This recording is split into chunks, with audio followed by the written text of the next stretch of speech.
live virtual classes for CA Inter FM. In our previous two sessions, we studied many concepts on investment decisions. Today, it would be last session for investment decision chapter. ठीक है? So अब इस chapter में जो भी concept बचे हैं, today we will learn that. We'll take some practical problems from the module and close this chapter. ठीक है? So let's start. Let me just share my screen with you all.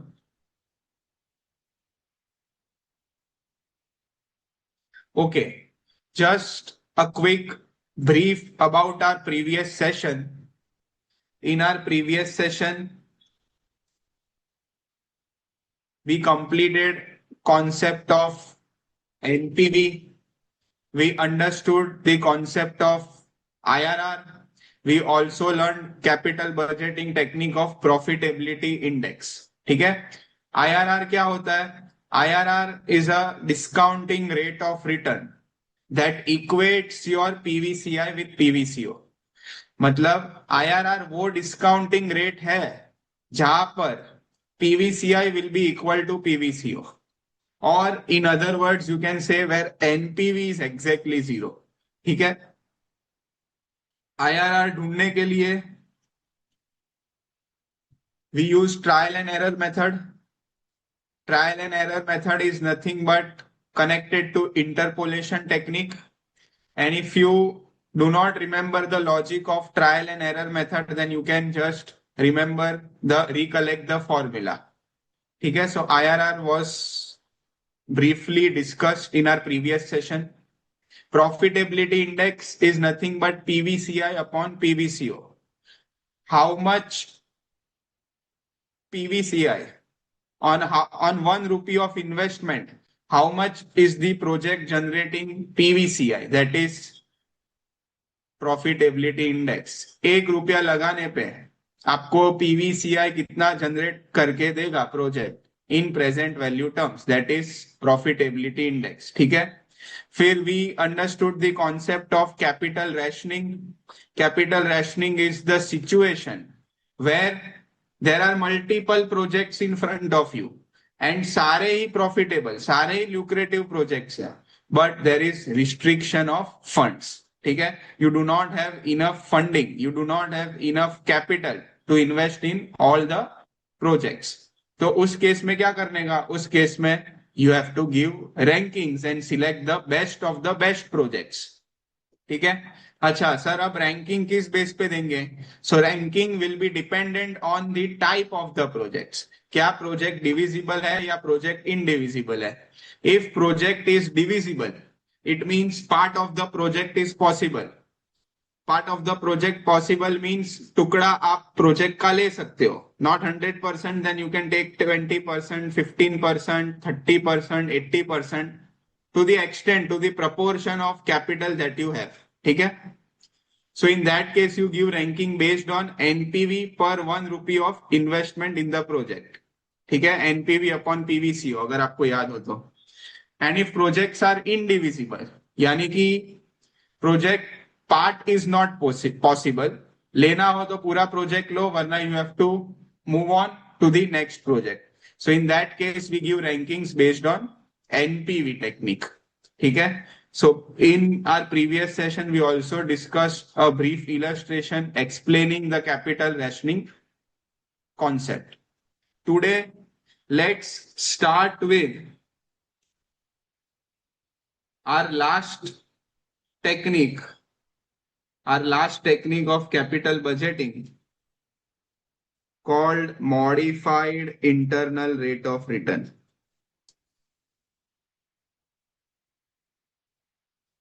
Modified IRR. ठीक है? Modified IRR, first of all, it is upgraded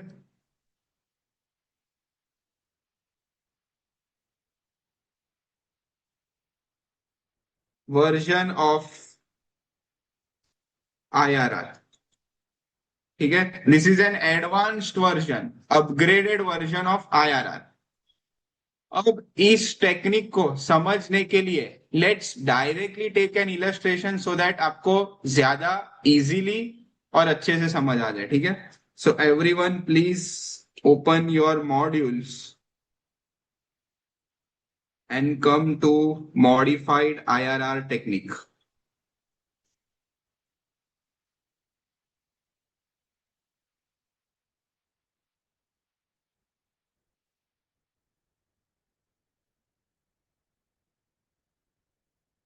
This chapter is in module 2.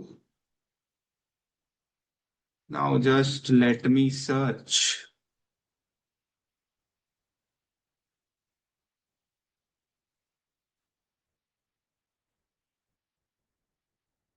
Yes, come to page number 7.43. Everyone please come to page number 7.43. Paragraph number 9.5. ठीक है? Now what is MIRR? See, IRR क्या था? What was IRR? It was that rate. It was that discounting rate where PVCI was equal to PVCO. MIRR क्या है? MIRR is again a discounting rate only. It is that rate where your terminal PVCI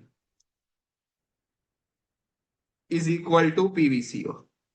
The only difference between IRR and MIRR is IRR में there is no terminal PVCI.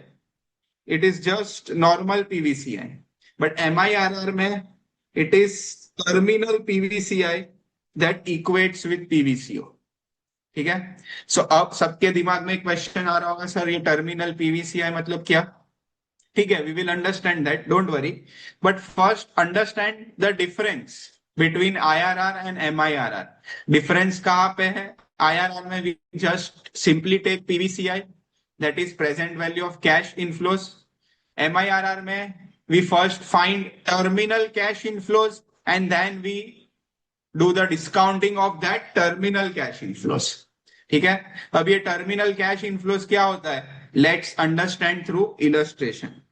Once you understand terminal cash inflows, then आगे का it is very easy. आगे का just follow the normal steps that we followed in IRR technique. ठीक है। Once you reach this terminal point, फिर तो normal IRR technique जैसे आपको ट्रायल एंड एरर से ढूंढना है। ठीक है। But before reaching to this point पहले समझना तो पड़ेगा टर्मिनल कैश इनफ्लो क्या होता है। So let's understand through illustration that is given in the module. Illustration number 9. An investment of 1,36,000 yields the following cash inflows. Determine MIRR considering 8% cost of capital. सी यहाँ पे उन्होंने IRR नहीं पूछा है, MIRR पूछा है। So you have to read the question carefully as well कि क्या ये क्वेश्चन IRR पे है कि MIRR पे है। ठीक है। Considering 8% as cost of capital. Sir यहाँ पे भी आपने बोला कि हमें तो इंटरनल हमें तो रेट ऑफ रिटर्न ही ढूंढना है। They have already given 8%। तो करना क्या है इस क्वेश्चन में? Are you understanding my doubt? Already rate of return is given and sir आपने बोला एमआईआरआर में भी डिस्काउंटिंग रेट ही ढूंढना है। तो सर कंफ्यूज हो रहा है, एग्जैक्टली है क्या, करना क्या है? Correct. So now let's understand how MIRR concept works. Okay, can I say my cash outflow is rupees 1,36,000.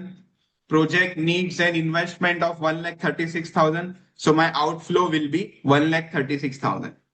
अच्छा, total project is for 5 years.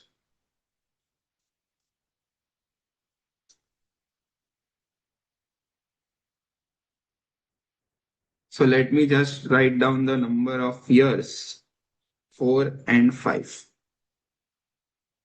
How much is cash inflow in year 1? It is 30, year 2 40, 60, 30, 20. 30, 40, 60, 30, 20.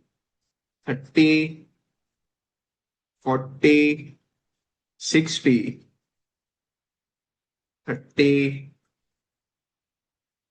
20. ठीक है. My cost of capital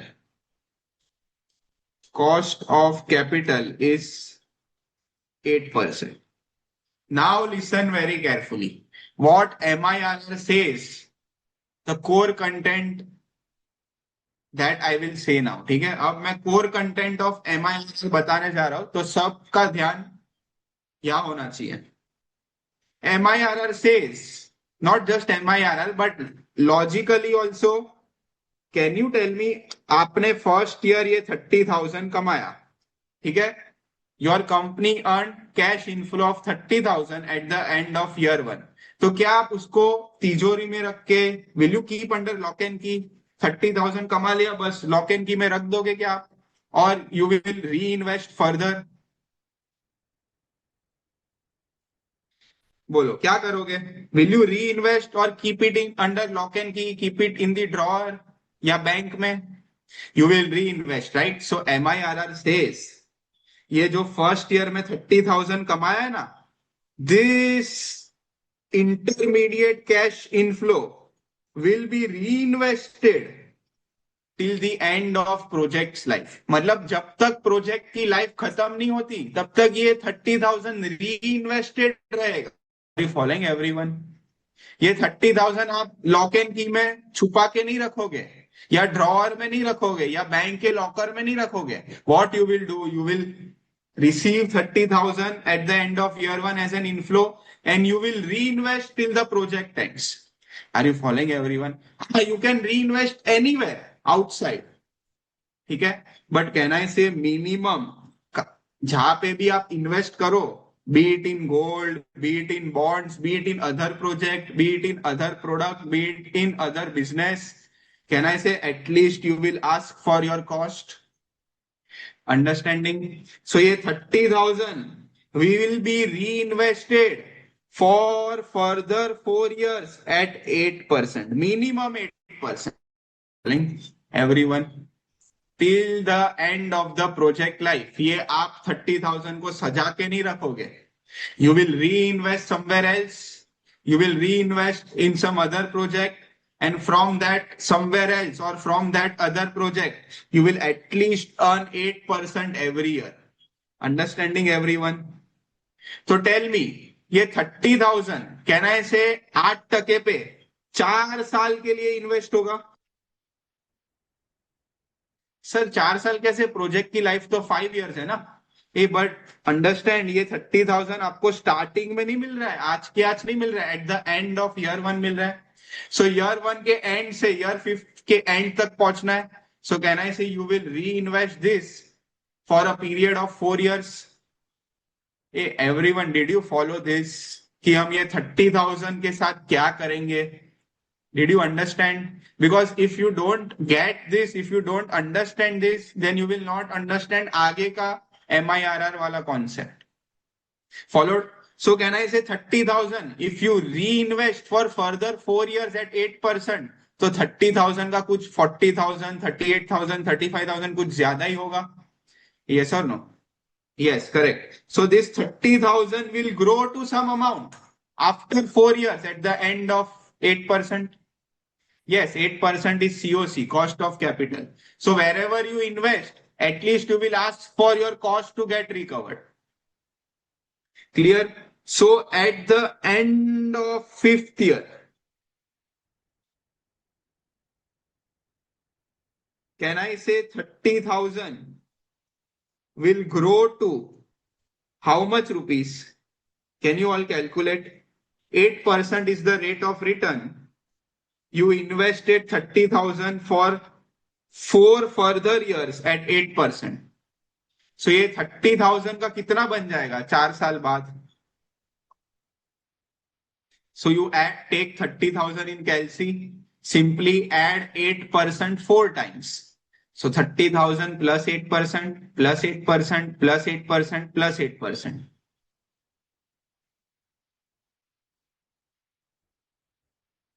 Daksha got 40,815. Other students आप लोगों का कितना आ रहा है? Everyone please calculate. 4815.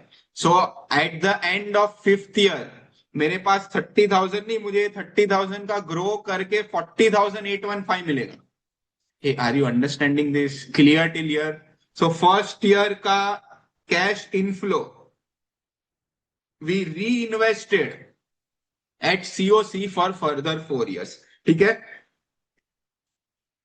So likewise can I से 40,000 विल ऑल्सो से कि मैंने क्या गुना किया है, मुझे भी री इन्वेस्ट करो फॉर 3 more years. ये understanding? So likewise we will reinvest 40,000 at 8% for another 3 years. Correct? So at the end of fifth year,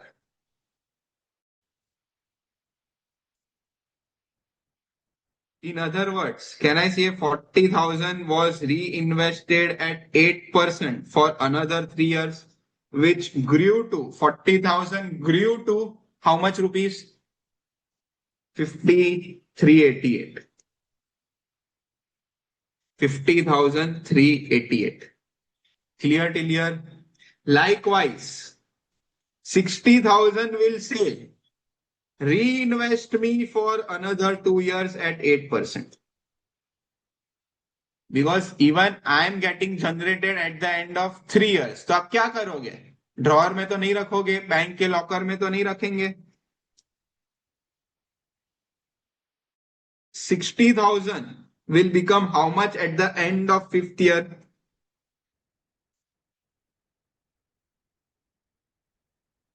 60,000 1.08 raised to 2, which comes to 69,984. Clear everyone? Okay. Likewise, at the end of fifth year, can I say this 30,000 will be reinvested for 1 more year?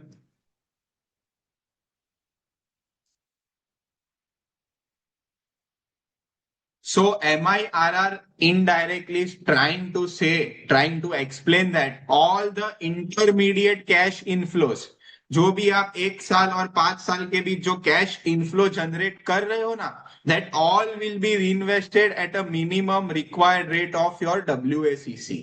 Clear? वो as it is आप सजा के आरती वगैरह उसकी नहीं करेंगे. You will reinvest and make more money from that inflow. Clear? So कितना था? 30 था. सो 30,000 will be reinvested for 1 more year and it grows to how much? 32,400. 30,000 plus 8%. At the end of fifth year, tell me, will this 20,000 be reinvested? वो तो at the end of fifth year ही है. So will you reinvest this further? Project ही खत्म हो गया है. ठीक है. So this 20,000 will remain as it is. It will not be reinvested because हमें पहुंचना ही हमारे टर्मिनल पॉइंट पे. Terminal point is end of the life of project. Are you understanding? Terminal point means end of the life of project. या in this case it is 5 years. ठीक है. तो हमें at the end of fifth year पे पहुंचना है. That is our terminal point. ठीक है. टर्मिनस सुना है ना? Terminus in your practical life. Railway terminus. Terminus means destination point, जहां आपको पहुंचना है. ठीक है. So and last but not the least, 20,000 will be reinvested for 0 years. ठीक है. 1.08 raised to 0 इसका टोटल 1 होता है. 1 anything raised to 0 is 1. Clear? So this will be as it is. ओ तो सर अगर हम eight the end of fifth year देखें तो हमारे पास तो बहुत पैसे हो गए। यार यू अंडरस्टैंडिंग, फिफ्थ ईयर के एंड पे देखे तो सर हम तो बहुत ही पैसे वाले बन गए हैं। Can you tell me at the end of fifth year हमारे पास टोटल पैसे कितने होंगे? Accumulation of all these cash inflows, 4815 plus 5388 plus 69984 plus 32400 plus 20,000, 213587, and this 213587 is called as cash inflow on the terminal year. इसको terminal cash inflows बोलते हैं। क्या बोलते हैं? Terminal cash inflows. ये मतलब हमने क्या किया पता है? इनडायरेक्टली सी हमने क्या किया, I am explaining you. 30,000 cash inflow आया at the end of year one, वो तुरंत री इन्वेस्ट हो गया। ये मीन्स वो आउटफ्लो हो गया। Correct? So in year one if you see net cash flows it is zero, क्योंकि 30,000 इनफ्लो आया तुरंत री इन्वेस्ट कर दिया, मीन्स निकाल दिया। लाइकवाइज ईयर टू में 40,000 निकल गया, नील। लाइकवाइज ईयर थ्री 60,000 आया, 60,000 री इन्वेस्ट करके निकाल दिया, रिमूव फ्रॉम दी प्रोजेक्ट। ठीक है? In year four 30,000 inflow received, on the very next spot we reinvested, means outflow, so again 30,000 went। ठीक है? 20,000 आया, 20,000 निकल गया, एंड साथ में in the entirety we are receiving 213,587। are you following everyone? So if we see our pattern of cash inflow, हमने क्या किया पता है? पूरे पहले चारों साल में नील कर दिया, inflow came and reinvested, means outflow done. So during the first 4 years our net cash flow is nil, and there is only one cash flow which is 213,587 at the end of fifth year। are you following? So MIRR says all the intermediate cash inflows that you have earned from the project will be reinvested, means during the intermediate period cash inflows will be zero, and at the end of the life of the project, that is fifth year in this case, you will receive a sum of a pool of all the cash inflows। are you following everyone? Fifth year में सारा pool accumulate होके आपको मिलेगा। Clear everyone? Till here it is clear? Gautami, this is just terminal cash inflows। we have to do present value of terminal cash inflows as well। ठीक है? अभी the 213,587 that is terminal cash inflows, I have not done discounting yet, it is still left, but I want to explain you what is terminal cash inflow, that is clear? So don't try to rush, I will cover everything, don't worry। So students, did you understand what is terminal cash inflows? Clear everyone? So if it is not clear, तो आगे का आप कुछ नहीं समझेगा। So if there is any doubt, ask right now only। Yes, reinvesting as it is received, but reinvesting not for 100 years, not for 150 years, not for 200 years, not for 1,000 years, reinvesting till the end of the project's life। ठीक है? अपनी मन मर्जी से reinvest नहीं करेंगे। Yes, for remaining life of the project. Correct? So in other words, if I prepare table of revised cash inflow, can I से year 1 2 3 4 and 5 nil nil nil nil, and at the end of fifth year you will receive a pool of cash inflows। एक साथ 213,587 मिलेगा। ए reinvest does not mean converted to present value, in fact reinvest reinvestment means you are going to the future point. You are converting into future value. Reinvest means आपको आज 30,000 मैं पैसे देता हूं, आप आज ने उसकी एफडी करवाते हो for 5 years. So can I say after 5 years this 30,000 will grow to some amount? That is reinvestment.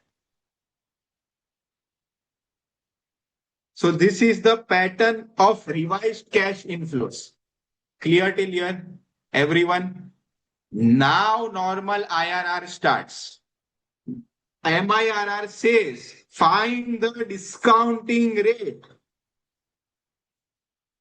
Find the discounting rate where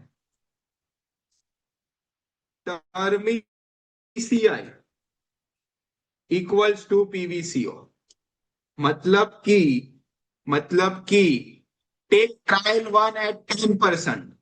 Discount this cash inflows at 10% and see whether it is coming equal to PVCO or not. If not, then that is not 10% is not your MIRR. ठीक है? Move to next trial, that is at 15%. Take trial 2 at 15%. Discount these cash inflows at 15%. Check whether it is coming equal to PVCO or not. If not, then again 15% will not be your MIRR.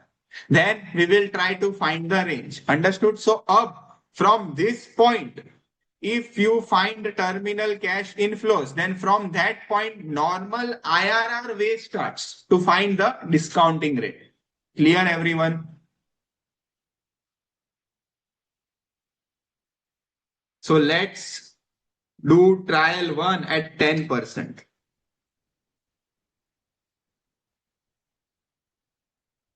Sir first year के cash outflow second year के लिए inflow है, मतलब which cash outflow? See 30,000 आया, you reinvested ना, and 30,000 you are reinvesting, you are keeping it for another 4 years. So second year में वो inflow कैसे मिलेगा? अच्छा वो inflow है तो again in second year you will reinvest that inflow for another 3 years. So again वो outflow में ही चला जाएगा. Are you following? Okay, so trial 1. When discounting rate is equal to 10%. ठीक है? So let's discount year 1 to 4. Cash inflow is 0. So can I say इसका present value तो 0 ही आएगा. Year 5 में it is 213,587.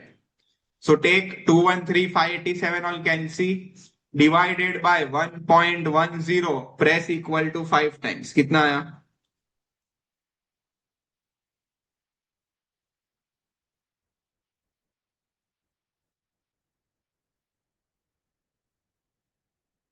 Everyone please calculate on Calci. 132,621. 132,621. Okay. So can I say NPV is coming negative? कितना आया negative?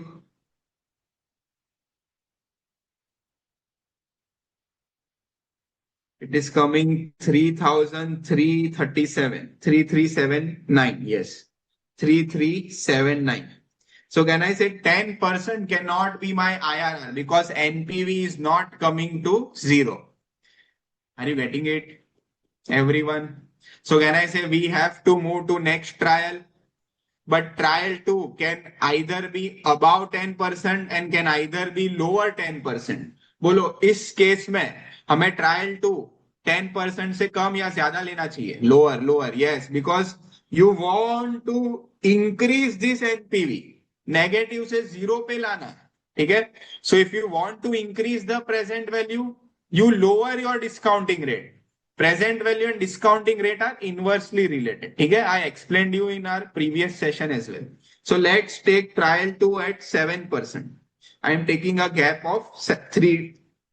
Okay, so trial 2 when discounting rate. Acha, first of all, when you move to trial 2, तो पहले आप कैल्सी में ही check कर लो कि वो positive NPV आ रहा है कि नहीं.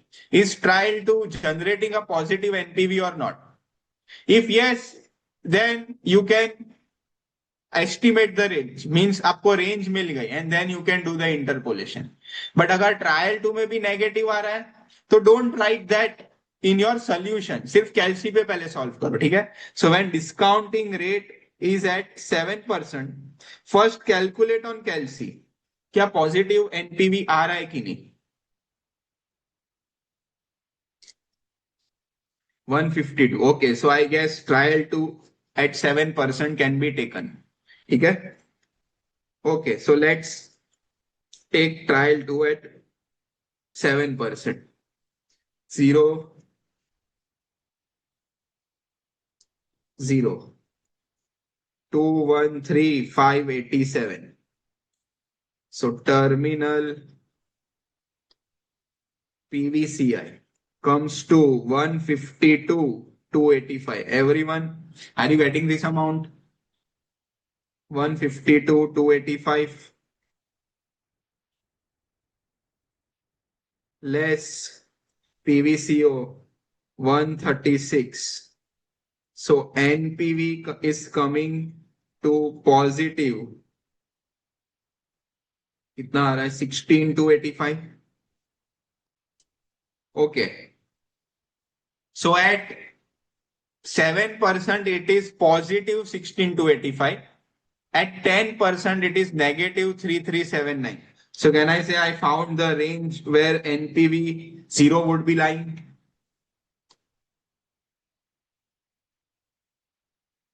At 7% it was positive 16,285.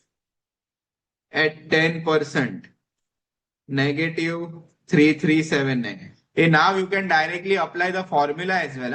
I am going through that interpolation logic. Okay, so somewhere it would be lying between 7 and 10. So therefore IRR is above 7%, lower than 10%. So 7 plus something. Okay.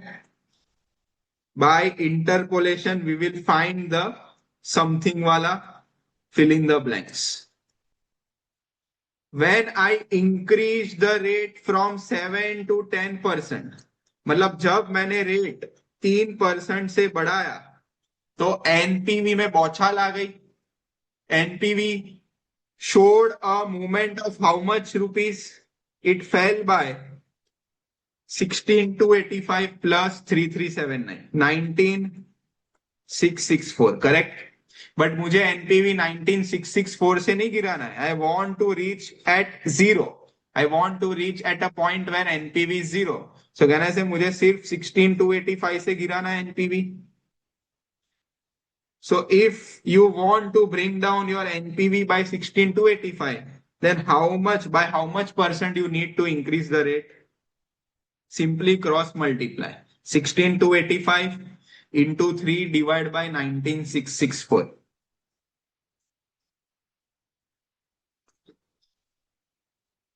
2.48% से आपको rate बढ़ाना पड़ेगा. So therefore MIRR, this is not IRR. MIRR is equal to 7 plus 2.48, 9.48. 9.48%. Clear, everyone?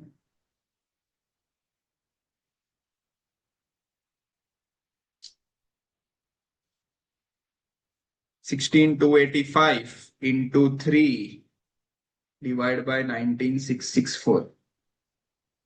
16,285 into 3 divided by 19,664. Yes, 2.4844. Clear, everyone? Understood? And if you want to apply the formula, then formula remains same.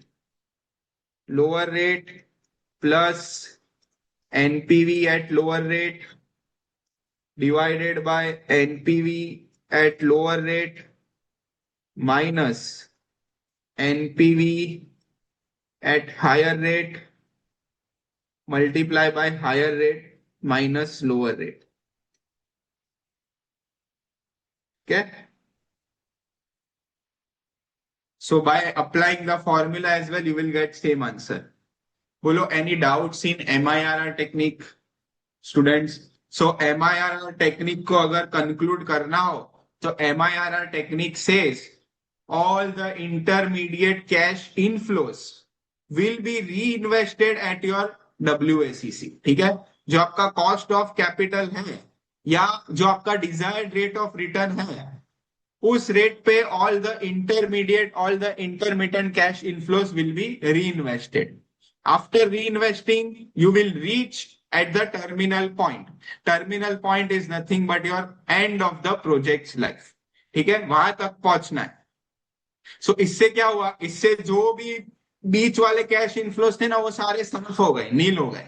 And you generate a pool of cash inflows at the end of projects life. ठीक है, and then you try to find the rate of return using trial and error method. Clear, everyone? Any doubts, any queries in last technique of capital budgeting? So after MIRR, all the 7 different techniques that helps you in deciding whether to accept the project or not is done. Huh? बोलो, कोई शंका है, कोई query है, please respond on the chat box, otherwise I will move forward to next concept.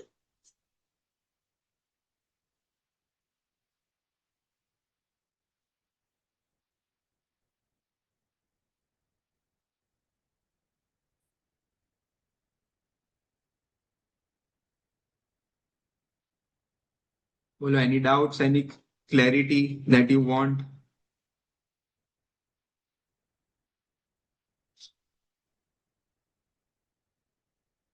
Yes,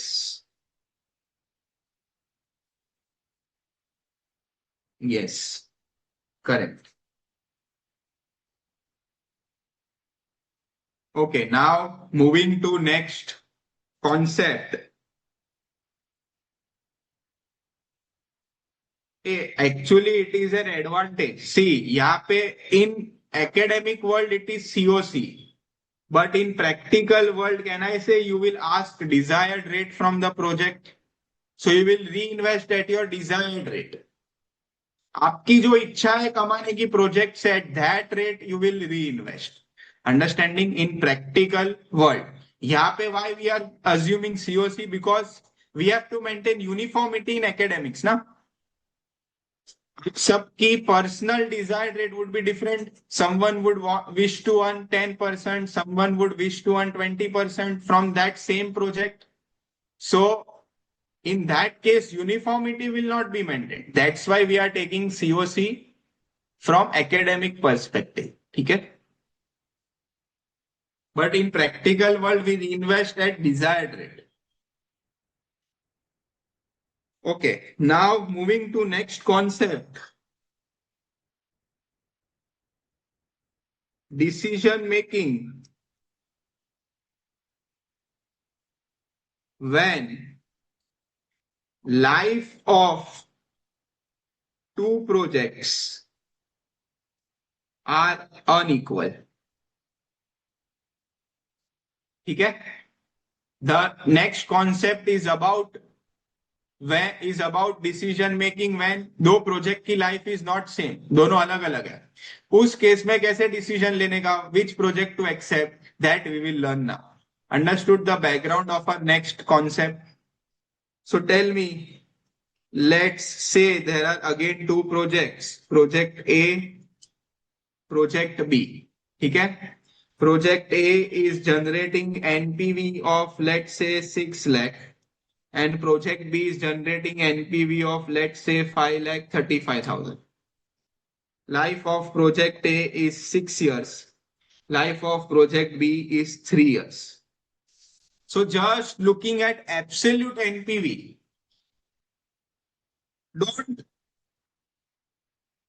don't assume that आपको ये concept पता है. जस्ट ऐसे समझ लो, as a rationally, as a layman आपको पूछता हूं which project is best looking at the figures. Forget about our next concept, just based on the data given in the question और in front of the screen, tell me which project is best. why project B is best? See, NPV technique क्या बोलता है? If you want to select one of this two project, दोनों में से एक select करना है, then you select the best one, means जिसमें एनपीवी ज्यादा हो. ठीक है. So in that case, looking at absolute NPV, can I say project A should be selected? Looking at absolute amount of NPV, see NPV technique का एक ही फंडा है, ज्यादा दो प्रोजेक्ट में से एक ही सिलेक्ट करना है. सी आइडियली दोनों करना चाहिए, बट दोनों में से एक ही करना है. If you are in that situation where you have to select one from the two, ठीक है, so you select that project which has higher NPV. अच्छा चलो, okay, if it is about 3 years, let's say 4.5 years, ठीक है, ऐसा situation होता तो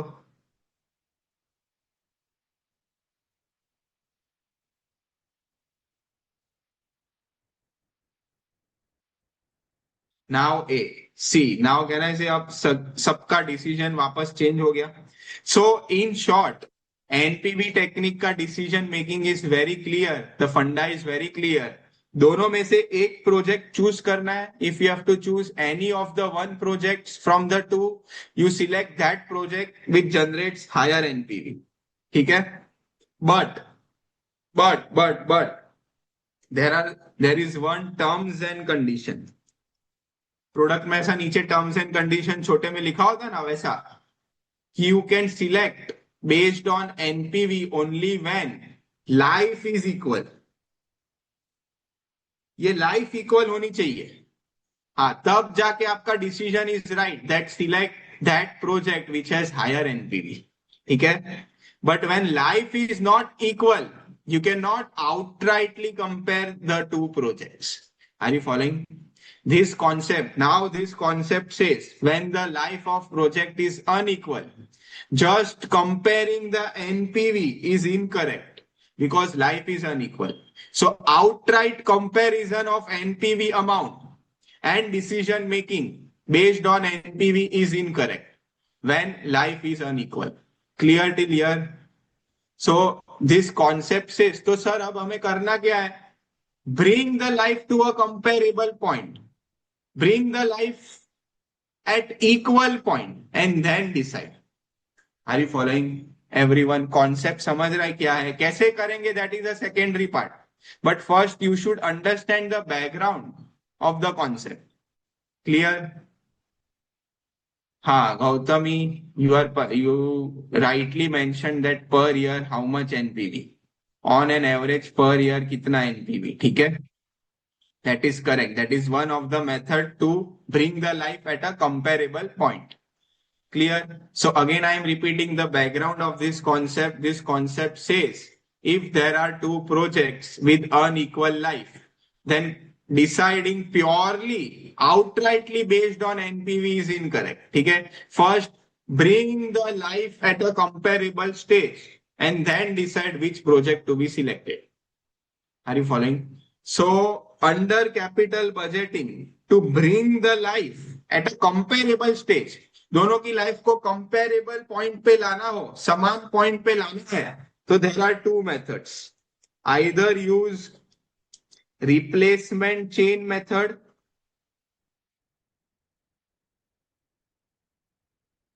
or you can either use equivalent annualized criteria method.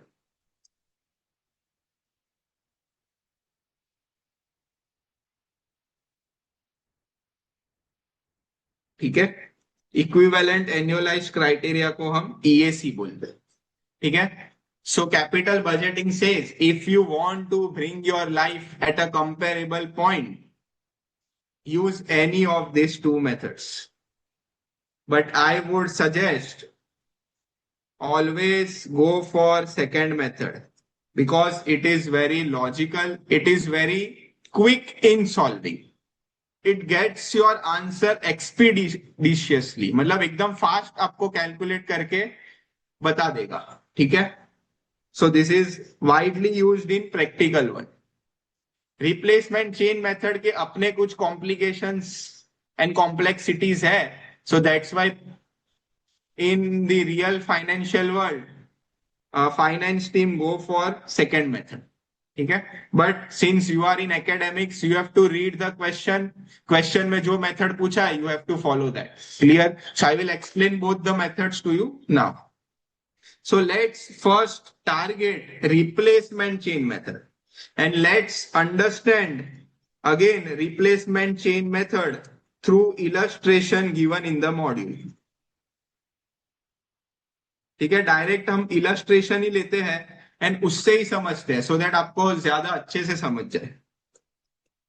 Numbers help in grasping easily, numbers लेके अच्छे से समझ में आ जाता है।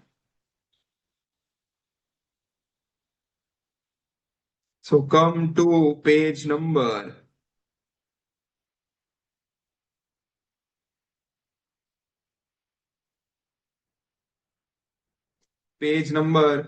7.55 illustration number 14, ठीक है। So there are, see looking at the table, can you see there are two projects A and B। Project A 6 साल के लिए है, प्रोजेक्ट बी सिर्फ 3 साल के लिए, 4 5 6 में इट इज नील, ठीक है। NPV at 12%, in other words can I say discounting rate is 12%। So NPV of A is 649, of B is 515. If we outrightly just compare the NPV, can I say project A is having higher NPV? So outrightly, if layman would have to select project, he would have selected project A. जिसको capital budgeting के concepts नहीं आते, they would have selected project A because it is generating higher NPV, ठीक है। Okay. But capital budgeting says when life is unequal, सबसे पहले देखो life equal है कि नहीं, अनइक्वल है, outright comparison, direct comparison of NPV is incorrect. You have to bring the life at equal point, at a comparable point, then you can decide which project to be selected. Clear everyone? Now how to bring life at comparable point, दोनों की life comparable stage पे लाए कैसे, तो उसके लिए capital budgeting से follow replacement chain method और go for EAC method. So let's first see how replacement chain method works. Replacement chain method says a project A की लाइफ 6 इयर्स है, कैन आई से कुछ ऐसा हम करें कि project B की life भी 6 साल हो जाए, can I say then it is at a comparable stage, दोनों की लाइफ 6 हो गई, यस और no, correct. So replacement chain method says हाँ सर आपका प्रोजेक्ट बी 3 साल का है ना, तो पूरा प्रोजेक्ट भी एज इट इज वापस एक और बार ले लो, undertake entire project B one more time. So can I say now project B की लाइफ भी 6 साल हो जाएगी एंड प्रोजेक्ट ए की लाइफ भी 6 साल हो जाएगी। If we take entire project B one more time, are you understanding? See क्या होगा, 20 लाख प्रोजेक्ट बी में हमने आज इन्वेस्ट किया, ईयर 1 2 3 में आपको कैश इनफ्लो जनरेट हुआ, again eight the end of year 3 20 lakh invest करो and you will generate cash inflow of 7 lakh, 13 lakh, 12 lakh in year 4, 5, 6, ठीक है। ए की लाइफ को छोटा क्यों नहीं कर सकते, बिकॉज ए लेना है तो ही सेइंग मेरे प्रोजेक्ट में आपको 6 साल तक इन्वेस्टेड रहना पड़ेगा, वरना you will not be able to get the return that you would want. Are you following everyone? Because 4, 5, 6 को कैसे कम कर सकते हैं, ईयर 4 में 12 लाख मिलने वाले हैं, तो why will we let that go off? Are you following? But project B में कुछ नहीं मिलने वाला है, तो we can try and get something ना from project B, understood. A project B की कॉस्ट 40 लैक्स होगी, बट शुरुआत में तो 20 लाख ही होगी, फिर जब eight the end of 3rd year आएगा ना तब दूसरा 20 लाख इन्वेस्ट करेंगे। जब प्रोजेक्ट बी एक बार पूरा कंप्लीट हो जाएगा तब we will go again. Are you understanding Tannu? Yes, ठीक है। So if we do something in such a way कि प्रोजेक्ट बी की लाइफ इक्वल हो जाए, then project A 6 years, project B 6 years, दोनों का एनपीवी कैन बी कंपेयर. ठीक है. So replacement chain method says in our present illustration, illustration कौन सा है, illustration 14, take entire project B of 3 years one more time so that life equals to 6 years. ठीक है. Okay, so now if we see the pattern of cash inflow, if we see the pattern of cash inflow, can I say अब project B का cash inflow भी 6 साल होगा. ठीक है. First year में you will get 7 lakh, year 2 में 13 lakh, year 3 में 12 लाख. 7 लाख, 13 लाख, 12 लाख. ये अगर if we take project B one more time from the end of year 3, तो कहना है से ये सारे कैश इनफ्लोज वापस रिपीट हो जाएंगे. 7 lakh, 13 lakh, 12 lakh. You will again receive all these cash inflows because we are taking entire project as it is one more time. So ये 7 लाख का 8 लाख नहीं हो जाएगा, 13 लाख का 15 लाख, 20 लाख ऐसा नहीं होगा. We are taking as it is one more time. ठीक है. So now you discount at the discounting rate of 12%. ठीक है. NPV is always at your required discounting rate, that is your WACC. So you discount these cash inflows at 12% and tell me how much is my revised PVCI coming. So 7 lakh divided by 1.12, press equal to 1 time.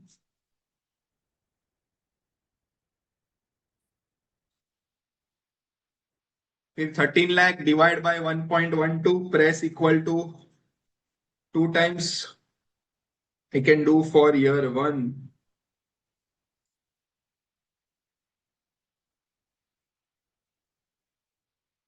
बोलो कितना आ रहा है total. 7 lakh divide by 1.12. अच्छा total ही बता दो आप मुझे. I will trust your answers. 636, yes correct, 636,363.63. फिर ईयर 2 को डिस्काउंट करो, ईयर 3 को करो, ईयर 4 को करो, ईयर 5 को करो, ईयर 6 को करो.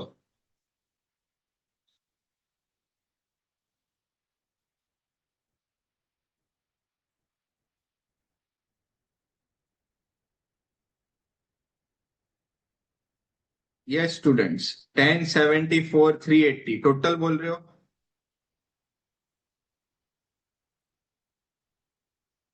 Other students please check total 1074. A no, not second year. I want total for all the years. M plus करते जाओ and then give me the final PVCI.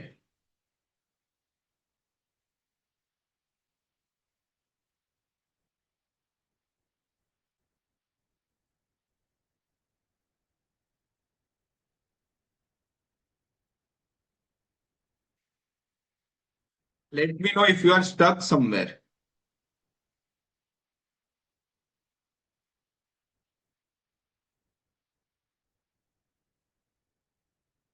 $43,06,963. Daksh got 43,06,963. Other students, please check. Acha 05963. 43,05,963.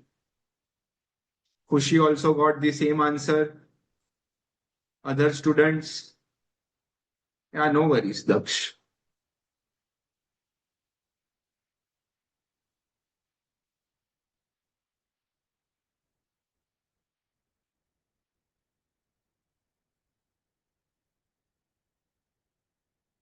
Waiting for other responses as well, huh? So everyone in the class should solve. Nisha, same answer. Okay. So I believe this is correct. Amar, same answer. Okay. इसमें से हम PVCO minus करेंगे.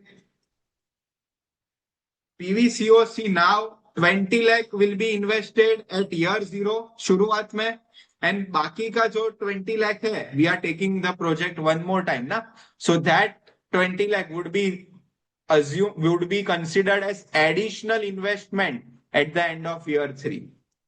ठीक है, so initial investment in year 0 would be 20 lakh only, तो उसको discount नहीं करेंगे because that is happening today only. But can I say there is additional capital investment happening at the end of year 3? So that has to be discounted with respective years discounting factor. So can I say it is 20 lakh divided by 1.12 raised to 3, which comes to how much? हाँ वही कर रहा हूँ दक्ष, I did that ना. 20 lakh divided by 1.12 raised to 3, 14, 23, 560. So my PVCI minus PVCO यानी कि NPV net present value will be equal to 43,05,963 minus 20 lakh minus 14,23,560.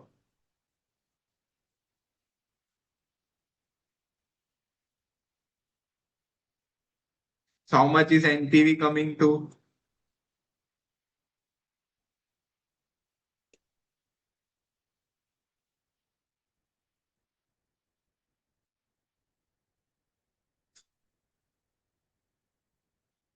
$882,402. 882,403. ठीक है everyone. See now can I say project B is having life of 6 years and it is generating NPV of 882,403. Whereas on the other end, project A has a life of 6 years but it is generating NPV of 649,094. बोलो अब कौन सा project लेना चाहिए? Now it is comparable. दोनों की life is same. So take that project which has higher NPV. Clear everyone? अच्छा उनका सोल्यूशन देखे, मतलब if we see the solution in the module, answer is same 882,403. ठीक है, बट उन्होंने लिटरली वो चेन बना के सॉल्व किया है. नाम है ना replacement chain method. So literally they have created that chain reaction वाला chain. But the concept is this: you bring the life to a common point, to a comparable point. Are you following everyone? Clear?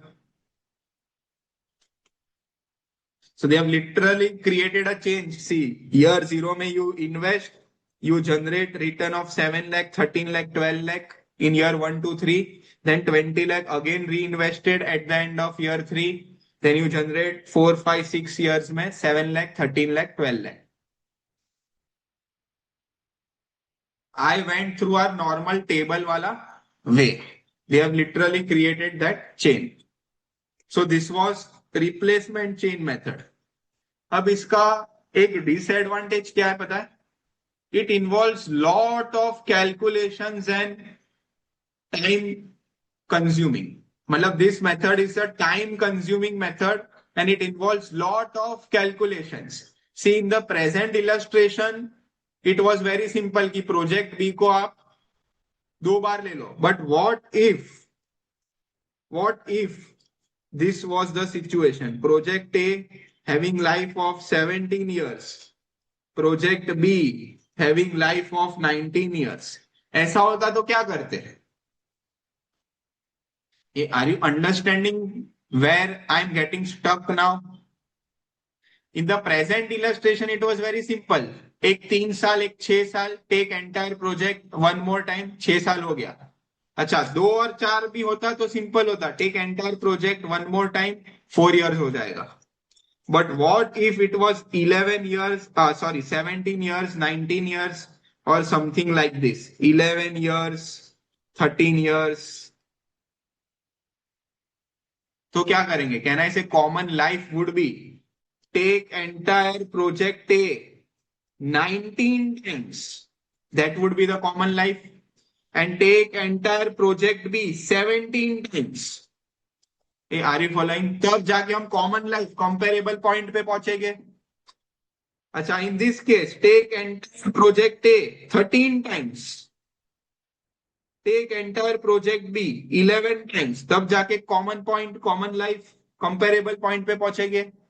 So can you figure out कि this method practically would involve a very long calculations, lengthy calculations, time consuming calculations. अब मैं ही आपको बोलूं कि आपको ये project का 19 time calculate करना है, तो कैन आई से 100% of the students will leave this question कि सर इतना टाइम नहीं है हमारे पास. चलेगा सर, मार्क्स नहीं मिलेगा वो चलेगा, बट इतना लंबा कैलकुलेशन हम नहीं कर सकते. Are you following everyone? So in that case method 2 comes as a saviour to you. Method 2 का काम ही ये लेंथी कैलकुलेशंस को 3 लाइन में बनाना है. Are you understanding? हाँ, अदर क्वेश्चन रह जाएंगे. Following, see, this was just a light joke, huh? But I wanted to explain the practical difficulty that is involved in this method. Clear? This method is a very time-consuming method. It involves long, lengthy, time-consuming calculations. So इतना time practical life में भी finance team के पास नहीं होता. They want very quick answers. So in that case, method 2, equivalent annualized criteria comes into the movie, and it helps us, it comes as a savior for all. ठीक है? A annual average means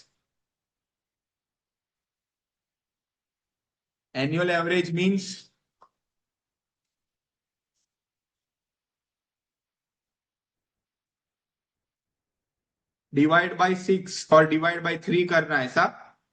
हाँ, so that is simple average. That is not accepted. But there is another method called equivalent annualized criteria, which is a average method only, but थोड़ा अलग. So in that case, the savior for you, आपकी रक्षा करने कौन आएगा? Equivalent annualised criteria method. अब equivalent annualised criteria method का फायदा क्या है पता है? मान लो प्रोजेक्ट ए की लाइफ 101 साल हो, प्रोजेक्ट बी की लाइफ 103 साल हो, फिर भी 3 लाइन में आंसर आ जाएगा. Are you following? एक प्रोजेक्ट की लाइफ 31 ईयर्स होने दो, एक प्रोजेक्ट की लाइफ 37 ईयर्स होने दो, फिर भी 3 लाइन में this method will give the answer.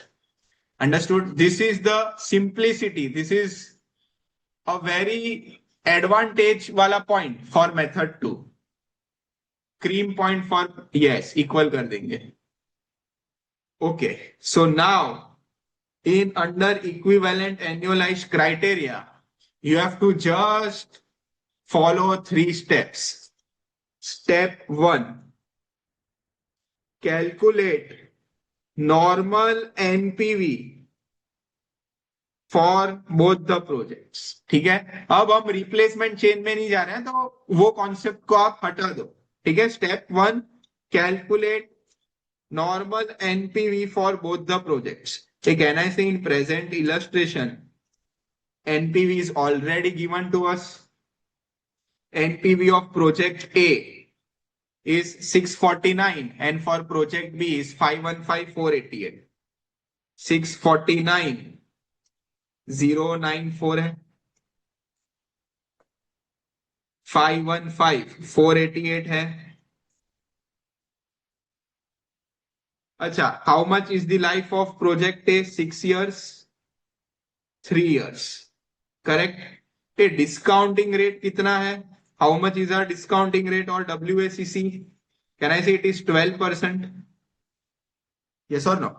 Step 1, calculate NPV. Step 2, calculate PVAF, present value annuity factor, at 12% for 6 years. In case of project A, calculate PVAF at 12% for 3 years in case of project B. A PVAF, you know na, PVAF is nothing but Sum of all the discounting factors. Sum of discounting factors. So for project A, take 1 divide by 1.12, press equal to 1 time on cal C, M plus. फिर 1 divide by 1.12, press equal to 2 times on cal C, M plus. 1 divide by 1.12, press equal to 3 times M plus. वैसे 6 साल के लिए करो and MRC करो. That is your PVAF factor, annuity factor. It is nothing but sum of all the discounting factors. And I hope you know discounting factor कैसे find करते हैं. अभी just मैंने बताया. And आगे भी sessions में बताया हुआ है.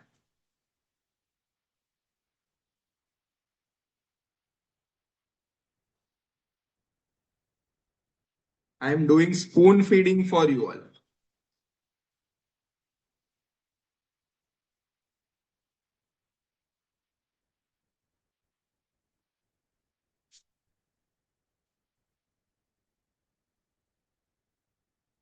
These all are discounting factors.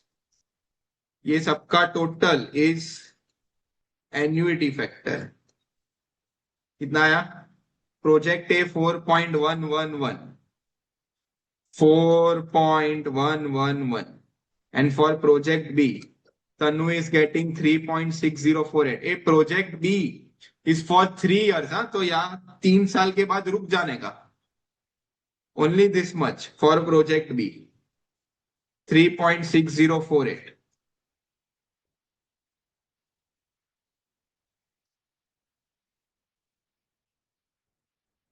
2.402.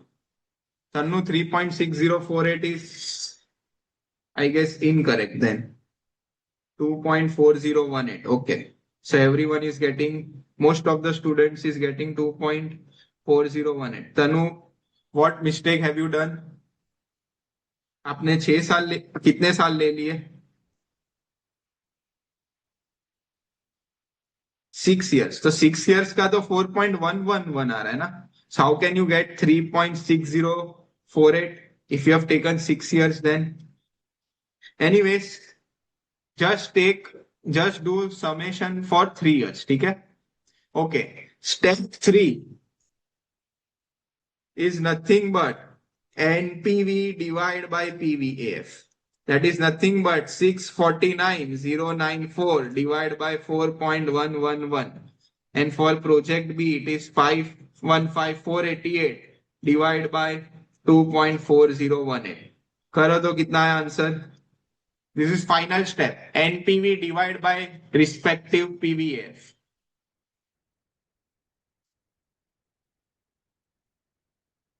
157,892. 214608. This is your answer as per equivalent annualized criteria method. ठीक है. अब ये जो आपने आंसर ढूंढा है इसको जस्ट समझते कैसे है वो एक बार आप सुन लो. ठीक है. So this means this 157,892 means, can I say 649,094 is NPV for entire 6 year period. ये 649,094 एक साल का नहीं है, ये पूरा प्रोजेक्ट लेते हैं तो 649,094 will be your NPV. Understanding? So rationally, in loose language, per year NPV is how much? So we would be earning per year NPV of 157,892. Okay, this is what NPV divided by PVAF, that is equivalent annualized criteria means. Means you are bringing NPV of 6 years on per year basis. Okay, in a very loose language. Are you following, everyone? Are you getting this? So this is cash inflows per year in a very loose, in a very layman language. Again, for project B, per year, it is how much? 214,608. Cash inflows per year is 214, NPV per year is 214,608. Clear? So can I say दोनों को हमने दोनों को life equal नहीं की but दोनों को per year basis पे ला दिया. अच्छा, it is 626. 626. So can I say everything is on per year basis on an average? It has some mathematical complexity as well. But just to understand these figures in a very loose language, in a very layman term, you understand कि ये 157,892 एक साल का NPV है जो project A generate करके देगा.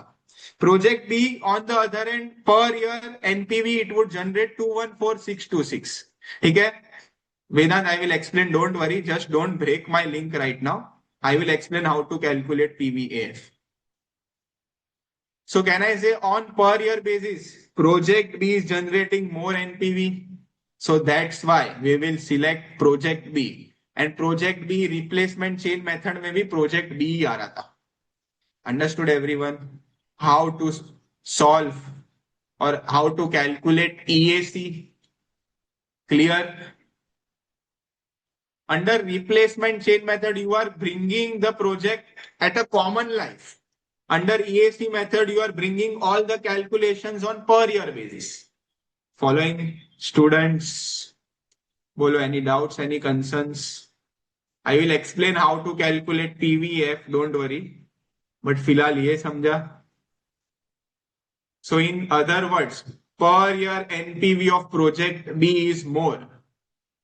That's why we go for project B. Clear. अब मान लो ये 31 इयर्स और 37 इयर्स का प्रोजेक्ट हो, फिर भी यही 3 स्टेप आएंगे.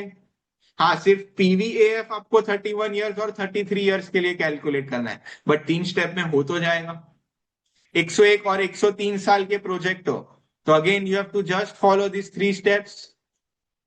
Are you following? So this is how to decide which project to be selected when life is unequal. ठीक है.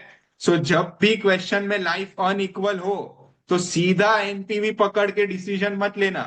Bring the life to a comparable point. ठीक है. And to bring the life at a comparable point you have 2 methods, replacement chain, EAC. If question is silent always go for EAC method because 3 step में it will give the answer.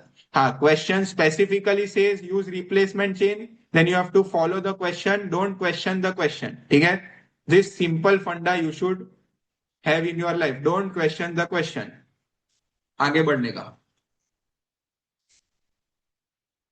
ये NPV ना भी दिया हो फिर भी you can calculate ना when discounting rate is available and when stream of cash inflows and cash outflow is available to you. NPV ना भी दिया तो step 1 calculate find the NPV जो हमने ऑलरेडी सीखा है आगे. Yes, for 32 years you have to calculate. But in practical world, you solve it everything on Excel ना. So फटाफट हो जाता है. और Excel में तो एनपीवी की एक फॉर्मूला भी है. You have to just give basic inputs and Excel will directly give the NPV. आप सीखोगे when you start your internship. So don't complicate at this point because ये point complication का नहीं है. You have to understand the concept. Now one of the student was having query, sir PVAF कैसे ढूंढा? PVAF is nothing but sum of all discounting factors. A sum of all discounting factors. If you have carefully attended previous session, then I had explained in previous session कि discounting factor क्या होता है. Discounting factor is nothing but 1 divided by the discounting rate. Are you following?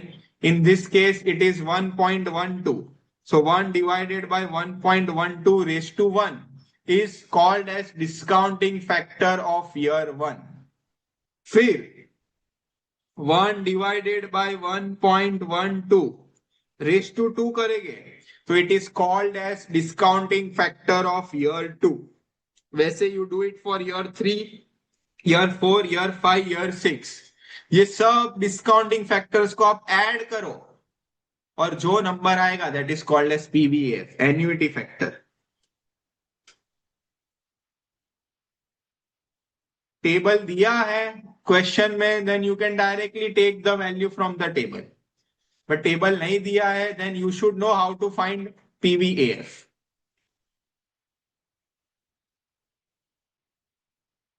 ठीक है, formula यही है, it is sum of discounting factor, this is the formula of PVAF. And if table is given in the question, sometimes question will directly give PVAF as well. ये जो आपने 4.11 2.4018 calculate किया ना, ये बहुत बार क्वेश्चन में भी डायरेक्टली दे देंगे। So in that case you have to just simply substitute the PVAF. Clear? जो भी स्टूडेंट को ये डाउट था how to calculate PVAF, clear? For project B life is 3 years, तो can I say I will take sum of discounting factors for first 3 years। ठीक है, so that is PVAF for project B.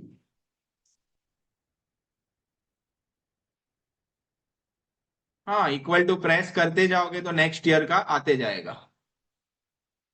So do we need to show the no, PVF का calculation नहीं, आपको वो calculator पे ही calculate करके या PVF का फिगर लिखना है बस। You don't have to show calculation of PVF. ये calculation I had shown because one of the student was having doubt, so that's why I shown the calculation.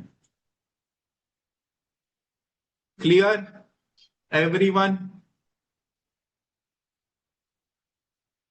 So let's move to last pending concept of this chapter. इस chapter में जितने भी concepts हैं, it is comprehensively in detailed covered now. अब if you remember in a very first session of investment decision, I had explained some special adjustments जो cash inflow cash outflow calculate करते हैं उसमें ध्यान रखने दें वो special adjustment, whether it is an inflow की आउटफ्लो और irrelevant. I hope you remember that. Screen on step 1, this is step 1। Calculate normal NPV. Second, calculate PVAF for respective projects based on their respective life. Third, step 3, NPV upon PVAF. That is rationally or in a very loose language, NPV per year. That is step 3. Clear?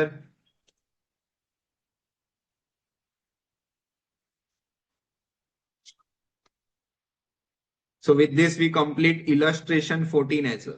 Now moving on to last concept of this chapter. This concept is under special adjustment. हमने जो first session में special adjustment पढ़े थे ना, working capital के बारे में, sunk cost के बारे में, कॉमन एलोकेटेड कॉस्ट के बारे में, डेप्रिसिएशन के बारे में, टैक्स सेविंग्स ऑन डेप्रिसिएशन के बारे में। So under that special adjustment, there is one more special adjustment about capital gains. ठीक है, capital gains and capital gains under FM is very similar to the concept of block of asset concept that you have learned under taxation paper, direct taxation. ठीक है, so यहाँ पे capital gains will be calculated considering which rule of income tax, considering the block of asset concept of income tax. ठीक है, so I hope you have studied this concept. What do you, चलो आपने सीखा हुआ है तो आप मुझे बताओ, what do you understand by this block of asset concept? हाँ, सेक्शन जो भी हो, it is irrelevant for me, I want you to explain, to let me know concept क्या है। Similar assets with same rate in one block. Yes, similar assets, that is assets which are having same rates will be classified together. ठीक है, will be classified, will be taken together under one block. So इस case में I generally income tax में आपने देखा होगा तो plant and machinery का एक ब्लॉक बनता था जिसमें 15% डेप्रिसिएशन रेट वाले असेट्स आते थे, फिर फर्नीचर वाज अनदर ब्लॉक, फिर कंप्यूटर लैपटॉप्स जिसमें 60% डेप्रिसिएशन होता था, That was one block. Understood? Yes. Based on group of assets, not individually. Okay. So similar concept will be applicable under this special adjustment as well. हाँ sorry, computer laptop पे 40%. ठीक है, rate is irrelevant. Again I am telling, focus on the concept. Rate यहाँ पे आपको दे देंगे question में, so you don't have to remember और memorise the rate, you have to recollect the concept. So let's move to capital gains concept on page number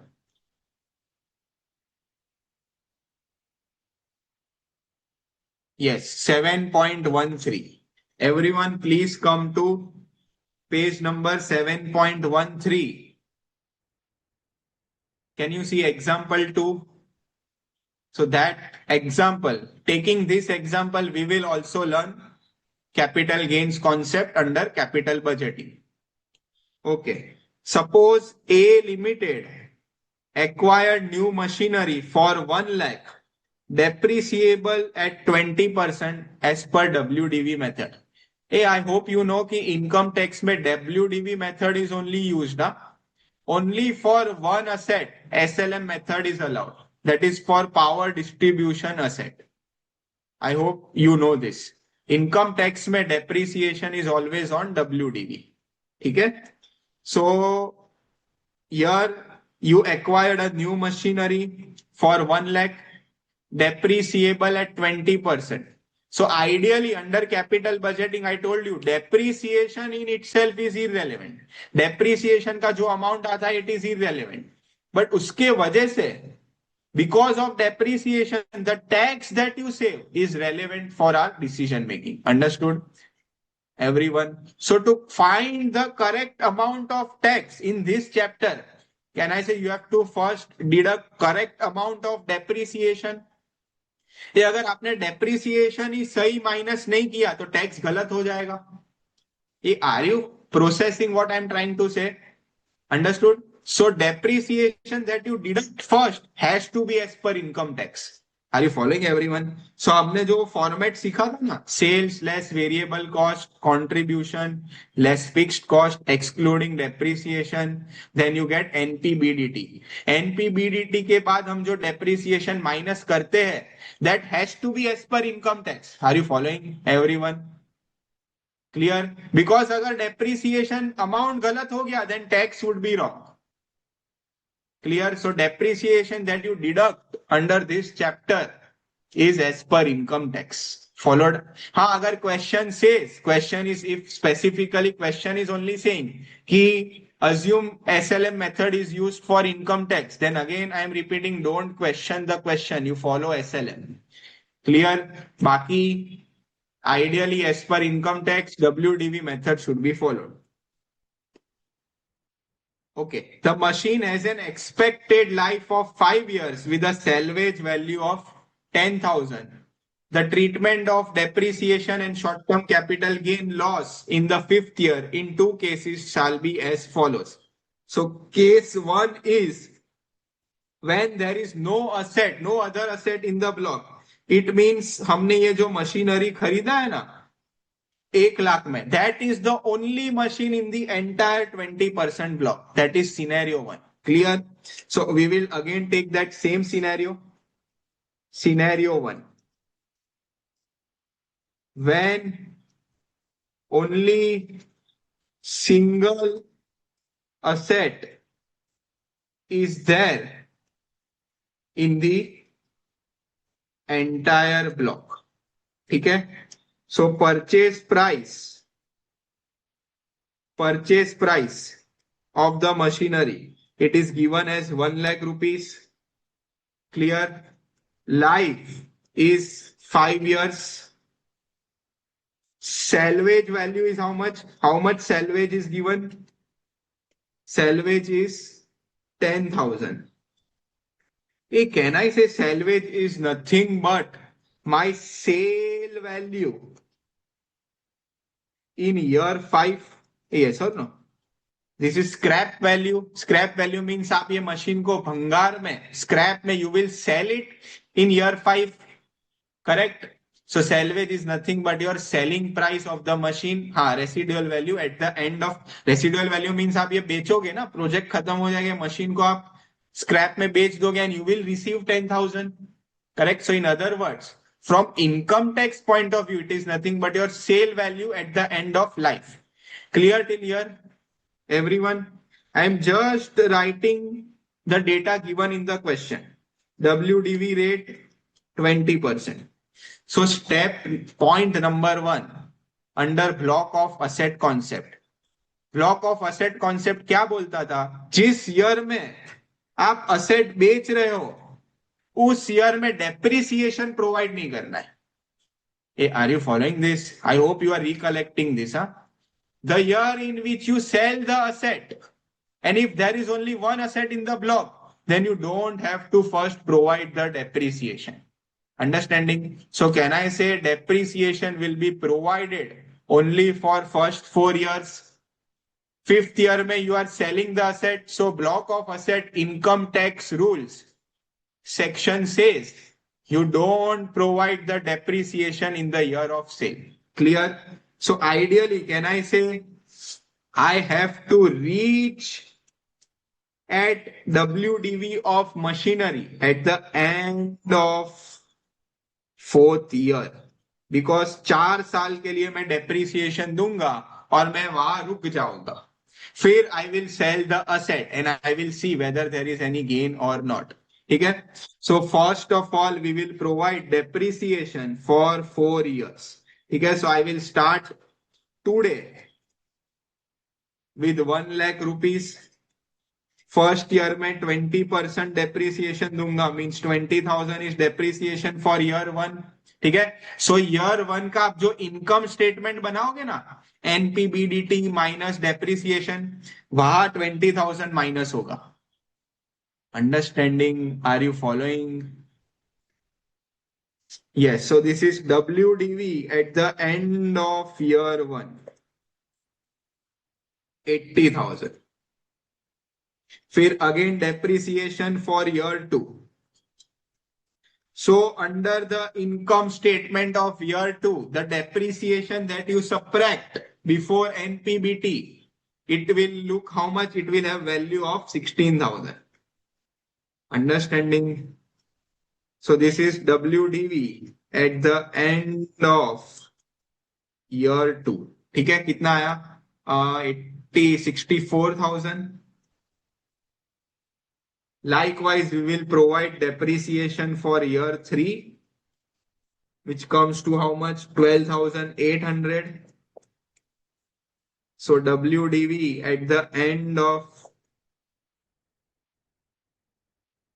year 3 कितना आएगा? So it will come to 51,200.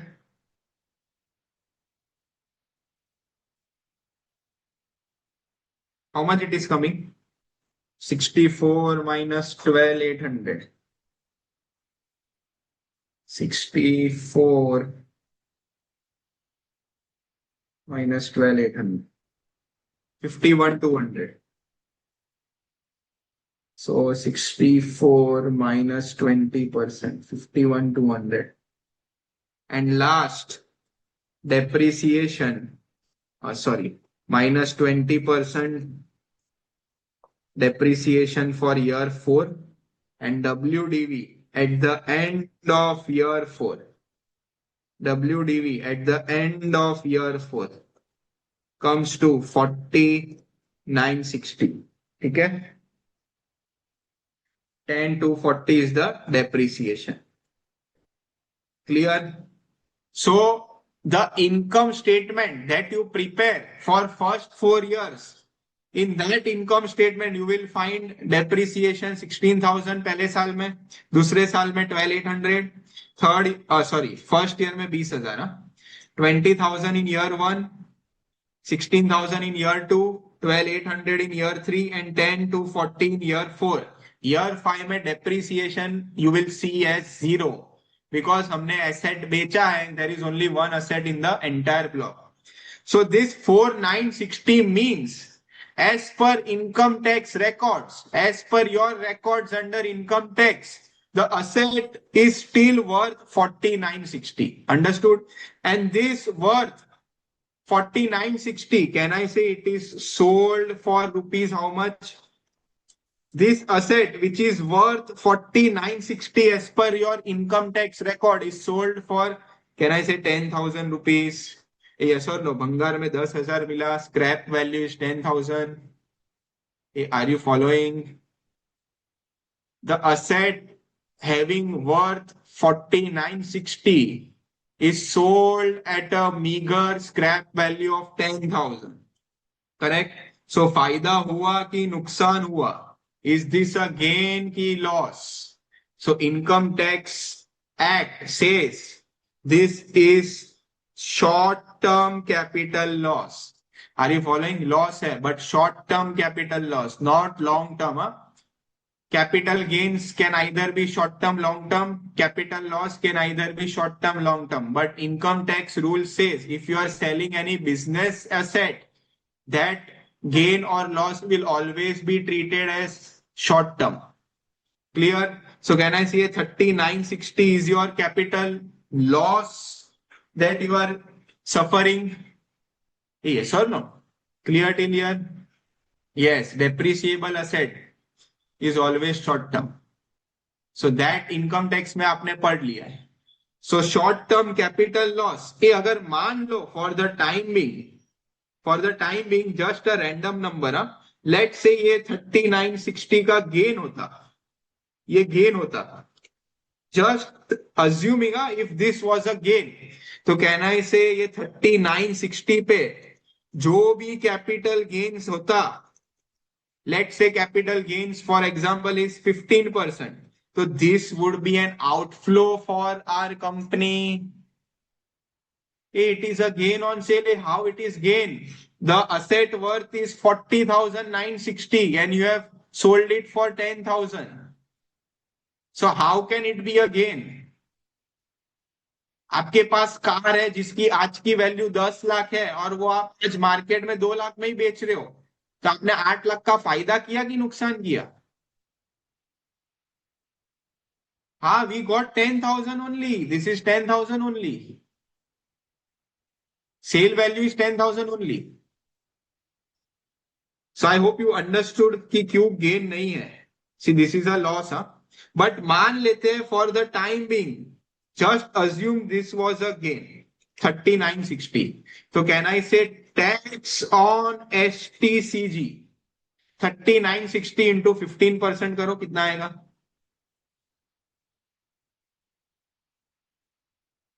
ये 15%, 3960 पे 15% इतना ज्यादा थोड़ी आता है. 4644. So can I say अगर ये गेन होता तो you would have paid tax of 4644.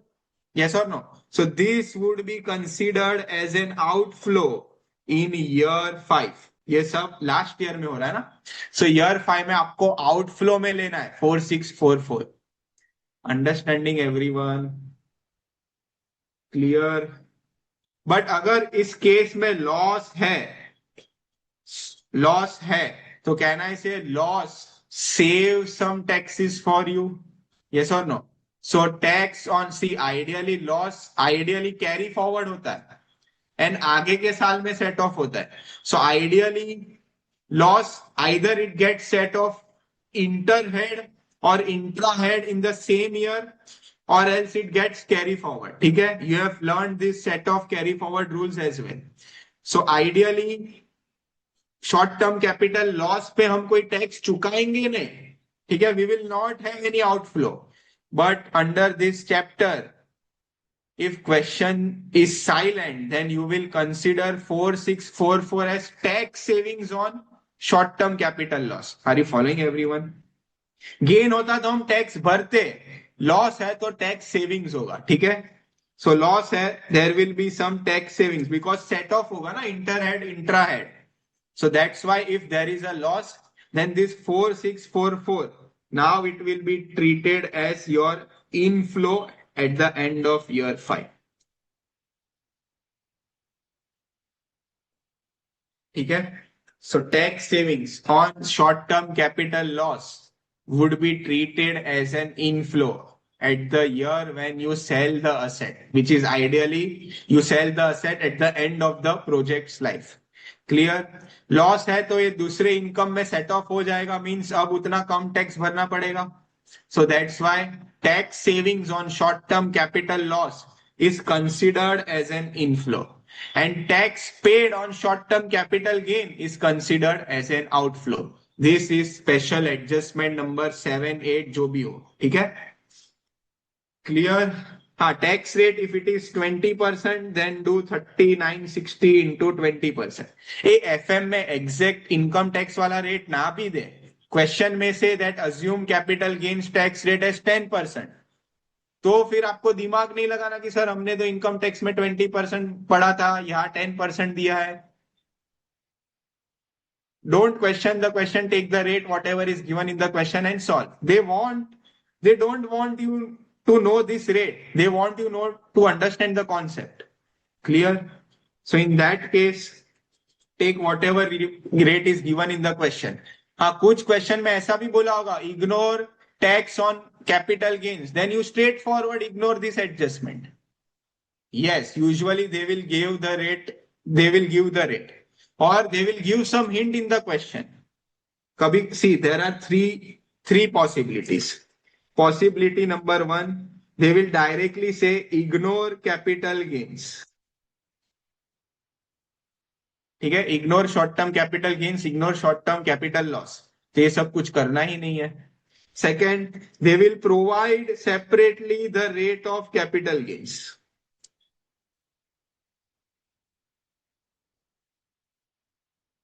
ठीक है, सो जो भी रेट दिया हो, भले इनकम टैक्स में 20% सीखा हो, यहाँ पे जो भी रेट दिया हो 10, 15, 7, whatever rate is given, you take the rate and calculate tax on capital gains और टैक्स सेविंग्स ऑन लॉस. ठीक है.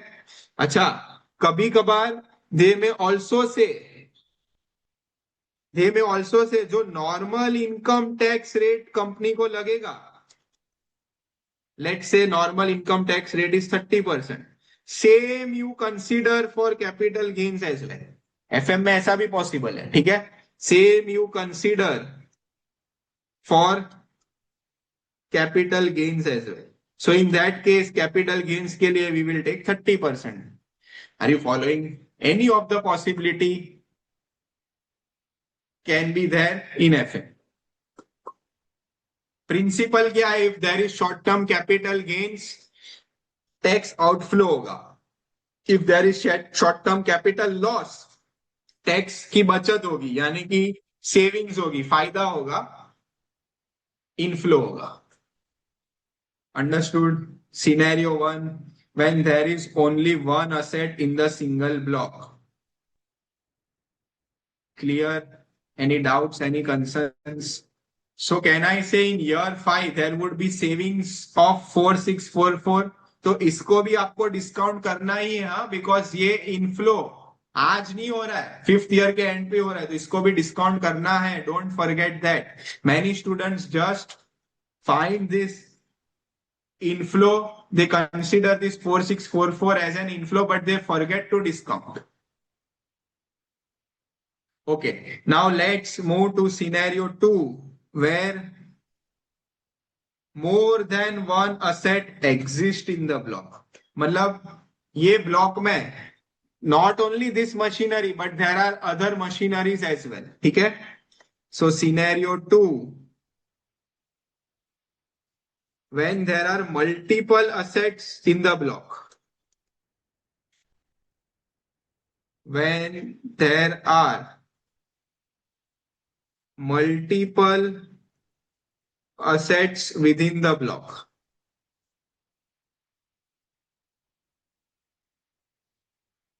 Okay, when there are multiple assets within the same block, again, first of all, you don't provide the depreciation for 5th year directly. अभी पहले फिलहाल 5th year में there is some हलचल in the block. Yes or no? 5th year में we are selling the asset, so there is some हलचल in the block. There is some movement in the block of asset in 5th year. So income tax says first, don't directly provide the depreciation in year 5. First, give the effect of that halchal, give the effect of that movement, give the effect of that addition, deletion from the block, and then provide depreciation. Are you following? This is what you have already learned in income tax. I am just quickly revising that. When there are multiple assets in the block, and if you sell one of the assets from that block, then first don't directly go for depreciation. First, give the effect of the movement, give the effect of the halchal in the block. कुछ assets निकल रहे हैं, some assets are going out from the block. So give the effect of that movement first and then go for depreciation. ठीक है?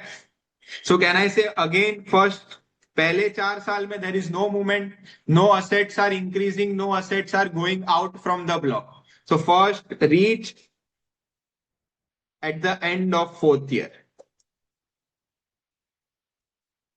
कितना आ रहा था WDV हमारा 4th year में? It was 4960. अच्छा, now 5th year में ब्लॉक में कुछ हलचल हो रही है. There is some movement happening in year 5 because one of the asset is now going out from the block. We are selling that. ठीक है? So can I say if I sell, so what income tax says, you deduct the sell value from the block and जो balance बचता है, that is WDV, that is considered as WDV for remaining assets in the block. Are you recollecting the taxation part?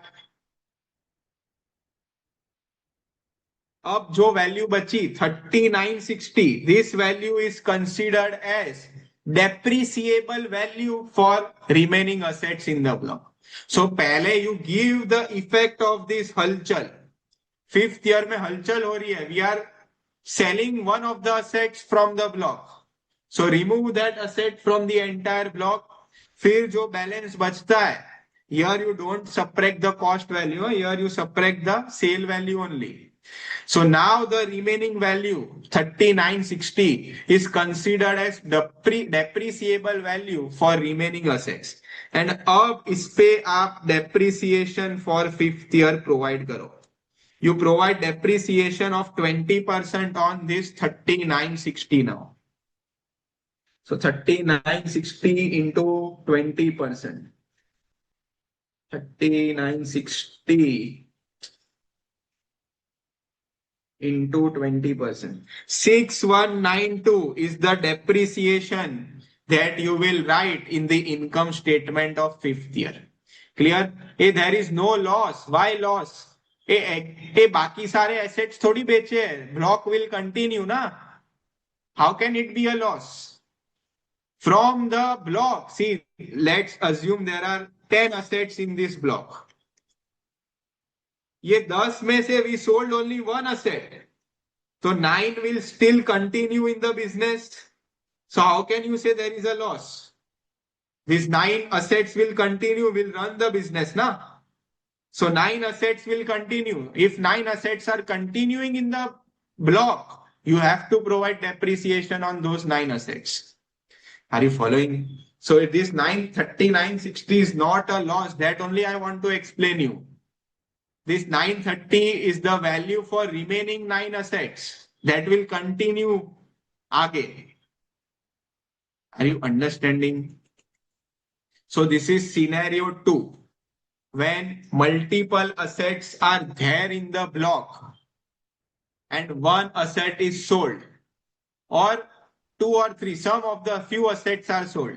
So balance जो बचता है, that balance is the value, is the WDV for remaining assets of the block.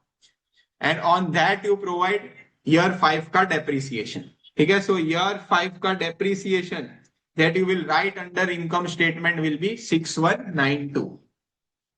Clear? Understood? Any doubts, any concern till this point? See, block of asset concept is thoda tricky, huh? But exactly it is same what you have learned in income tax. Nothing different. So इस case में if remaining assets continue, तो capital gains कुछ नहीं आएगा, सिर्फ year 5 में आपको depreciation 6192 लेना है, ठीक है। There is no capital gains, no capital gains, तो टैक्स सेविंग्स नहीं होगा ना इधर टैक्स आउटफ्लो होगा। Only take depreciation 6192 in year 5। Clear? हाँ, एंड सेल्वेज 10,000 तो ईयर 5 में मिलेगा ही मिलेगा, that will be an inflow. Are you understanding? आगे बढ़ू। So if you have understood this two scenarios, then you will easily understand scenario 3. But अगर ये scenario नहीं समझा है, then scenario 3 you might find थोड़ा difficult. Students, clear? Just give me a thumbs up in the chat box so that I can move forward. Scenario 2, okay. Scenario 2 scroll कर रहा हूँ.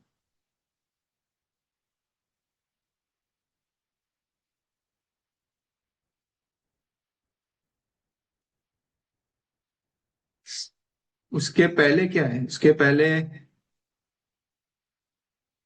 पहले what are the likely situations that come in the questions about capital gains?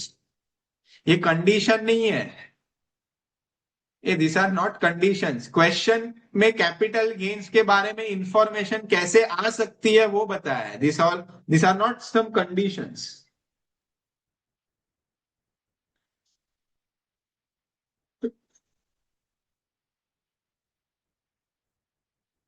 Generally जो module में questions है जो आगे past में पूछे गए हैं उसमें कैपिटल गेन्स की इंफॉर्मेशन किस तरह दी है, तो कुछ ऐसे दी होती है। Clear? Okay, now let's move to last scenario. ये जस्ट ट्विस्टिंग दिस सिनेरियो, यही सिनेरियो को थोड़ा ट्विस्ट कर रहा हूं। Again there are multiple assets. Sir my messages are not reaching sir. So Gautami, you have to check from your end. If assets exist in block and value of block we calculate. Yes, that is what scenario 3 is there. Scenario 3, I am explaining that only, Gautami. But the thing is, you are way ahead from me as well. So that is the only point I am not able to answer your question. आप जो question पूछते हो वो मैं आगे पढ़ाता ही हूं। Okay, scenario 3, again there are 10 assets in the block, ठीक है।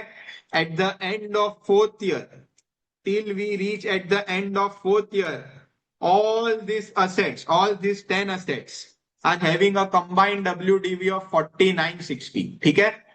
Just listen very carefully. अब इसमें से मैंने एक असेट बेचा, only one asset is sold. From this 10 assets only one asset is sold, but somehow I found a very good deal and I sold at a value of 50,000। कितने में बेचा? 50,000 में। ये तो इस सिचुएशन में what have you learned in income tax? See again, block is there, 9 assets are still remaining. But जो सारे 10 असेट की जो वैल्यू थी उससे ज्यादा तो it is a selling value of single asset. Yes, so now the difference that arises will be treated as capital gains.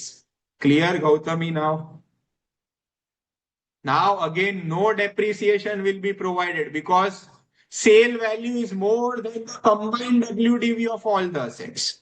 So in that case the resultant amount is directly considered as capital gain. Even though you will see 9 assets still remaining, but since sale value is more than the combined WDV of entire block, income tax rule says the difference is directly to be considered as short-term capital gains. Of कितना आएगा इसमें? 40,960 minus 50,000 means 9,040 rupees, correct. And let's assume tax rate on STCG is 20%. So can I say tax outflow tax outflow on STCG would be 9040 पे 20%. Correct. This will be considered as an outflow at the end of year 5. Outflow of year 5. Clear?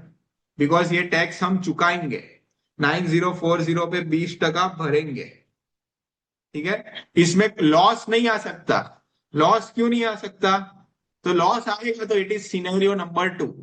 Loss कब आ सकता है? Loss जैसे I guess one of the student said sir इसमें तो 30,960 का loss हो रहा है, but that was not loss actually, that was WDV of remaining assets. Are you understanding? So either there can be only two situations.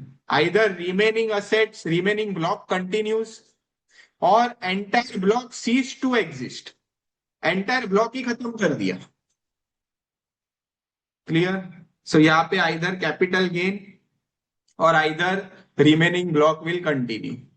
So this was all about special adjustments on capital gains.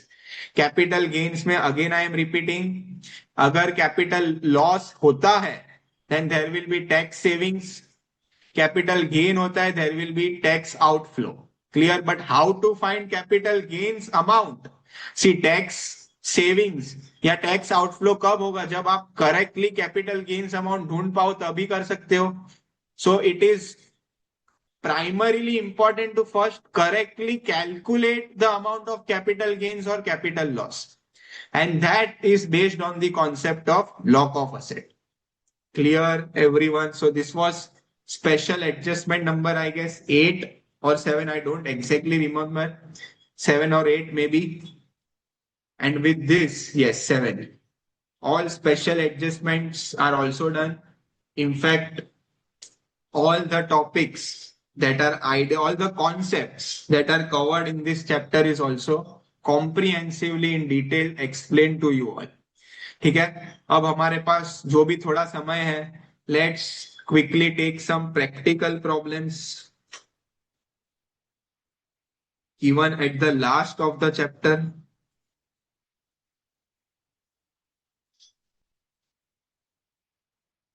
So let's try and solve question number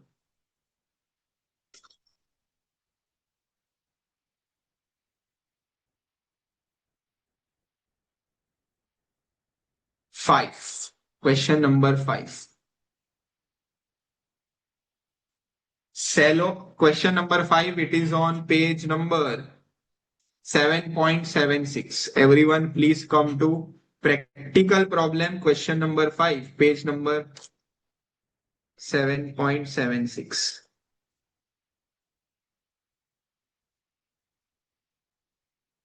हाँ, capital rationing में क्या doubt है?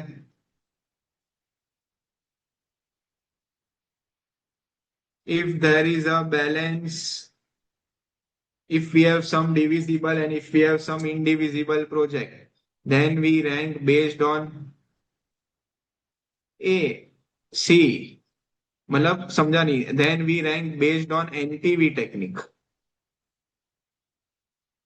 Then if there is a balance which cannot be invested in any, see either a class, see you have to see that this would involve complication. Either there can be a cluster of divisible projects, either that there can be a cluster of indivisible projects. कुछ projects divisible indivisible, तो फिर practically क्या करना होगा पता है? You have to calculate for divisible project you calculate NPV per rupee. ठीक है, for divisible project. For indivisible project you calculate NPV. So rankings में कौन सा लेने का? दैट क्वेश्चन अराइजेस ना. So you have to take cluster of divisible projects together, cluster of indivisible projects together, because दोनों की ranking technique is different. ठीक है. अब let's say there is project A that is divisible. ठीक है. So let's say उसका NPV पर 1 rupee of investment 1.605 आया, and if it is indivisible NPV comes to 30,000 rupees. Now there is, let's say, project B, which is indivisible and uska NPV are 30,000. So now how will you select which is better ranked? ठीक है. सो उस case में practically क्या करते बताए, उस case में practically, not from examination perspective but from academic perspective, we calculate PI for both the projects, profitability index. What is profitability index? PVCI upon PVCO, and here also PVCI upon PVCO. How much cash inflow 1 rupee of investment is generating in present value terms. ठीक है. So in that case, whether it is a divisible project, whether it is an indivisible project, दोनों का हम profitability index ढूंढते हैं, which is PVCI upon PVCO. ठीक है. And then we give the rankings. Followed? इसका डाउट था. This is what practically happens. Examination में I feel they will give cluster. They will either say it is indivisible projects or they will either say all the projects are divisible.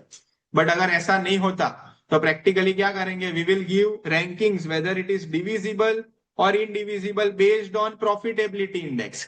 कि 1 रुपया project में लगाया, how much inflow in present value terms the project is giving, whether the project is divisible or indivisible, it is least concern now.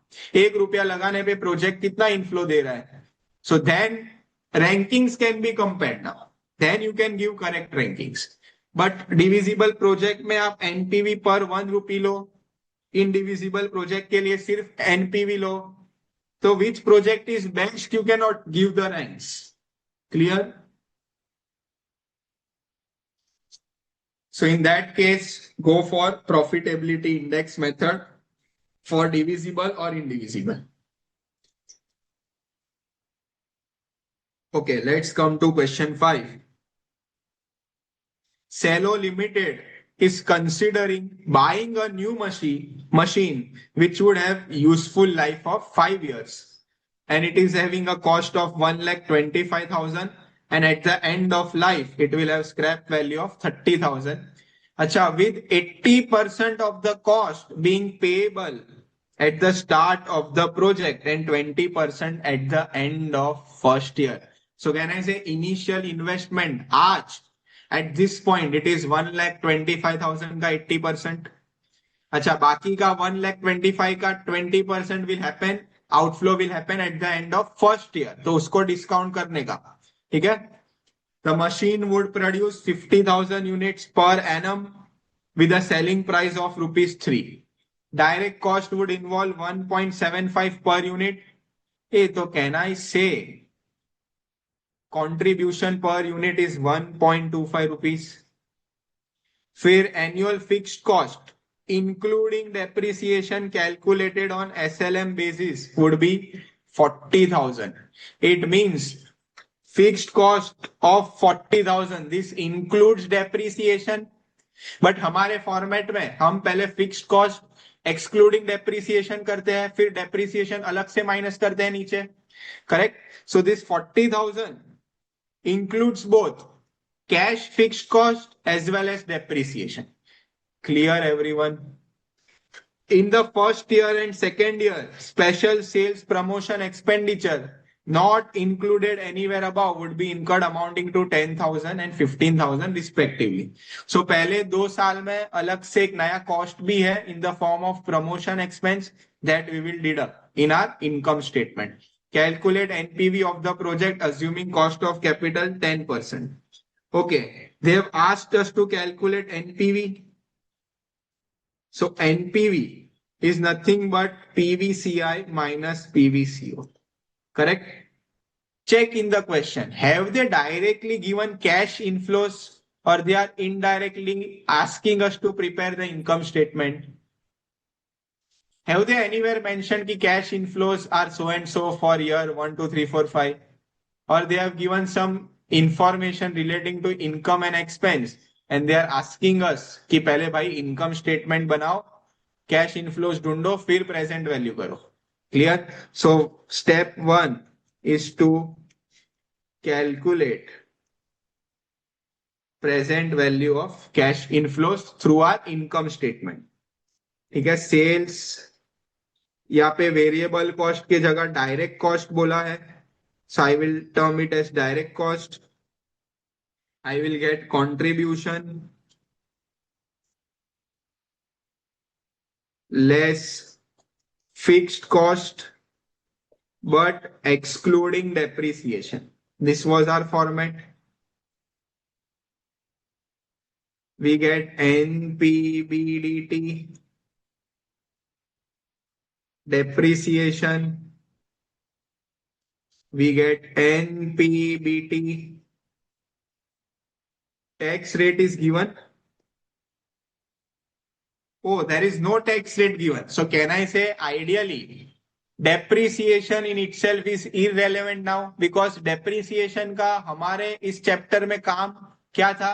Only to find correct tax. ठीक है, but tax ही नहीं है तो depreciation will not I do any tax savings for us. कुछ फायदा करके नहीं देगा. So ideally it is irrelevant. But I'm just, since I have prepared the format, I'm just sticking to our normal original format. ठीक है, ideally there will not be any impact now, क्योंकि depreciation है but tax नहीं है. Clear? But since I already prepared the format, I am sticking to our original format. Okay, year कितने हैं? Year 5 साल है. 1 2 3 4 and 5. Okay, so year 1, can anyone tell me sales in year 1?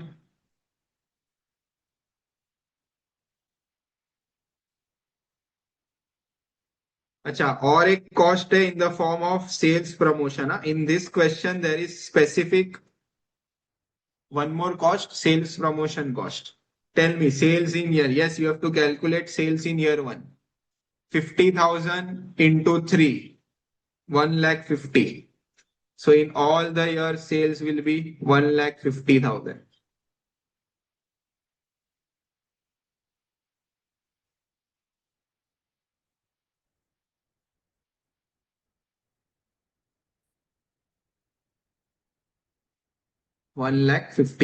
ठीक है.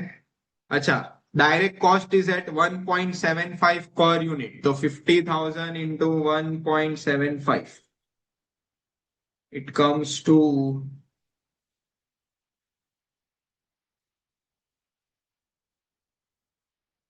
87,500. So my contribution every year comes to 62,500. Can I say this contribution will be same for all the 5 years? So ये जो fill in the blanks आप घर पे complete कर लेना. ठीक है, direct cost for each year you can write it as an homework. फिलहाल just understand how to solve. 62,500. Clear? अब fixed cost, ideally it has to be 40,000, correct? But this 40,000 includes depreciation as well.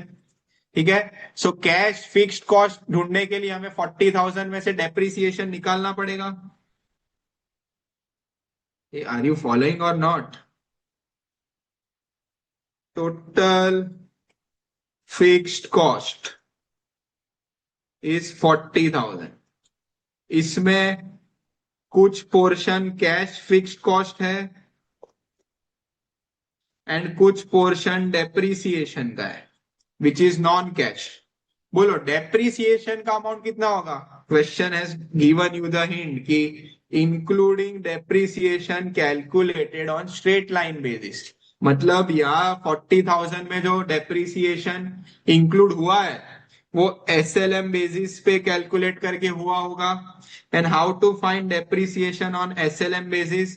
It is nothing but original cost less scrap divided by life. This is how we used to calculate depreciation as per SLM method in our lower class. So original cost is 125. Scrap value is, I guess, 30,000. Divide by life of 5 years. तो बोलो depreciation कितना आएगा? 19,000. सो can I से इस 40,000 में 19,000 is depreciation की amount. तो balancing figure कितना आएगा? 21,000 is cash fixed cost. Are you following students? Any doubts, any concern? Okay. So here I will subtract 21 for all the years and I will get NPBDT of how much? 41,500. Clear? So 41,500 for all the years.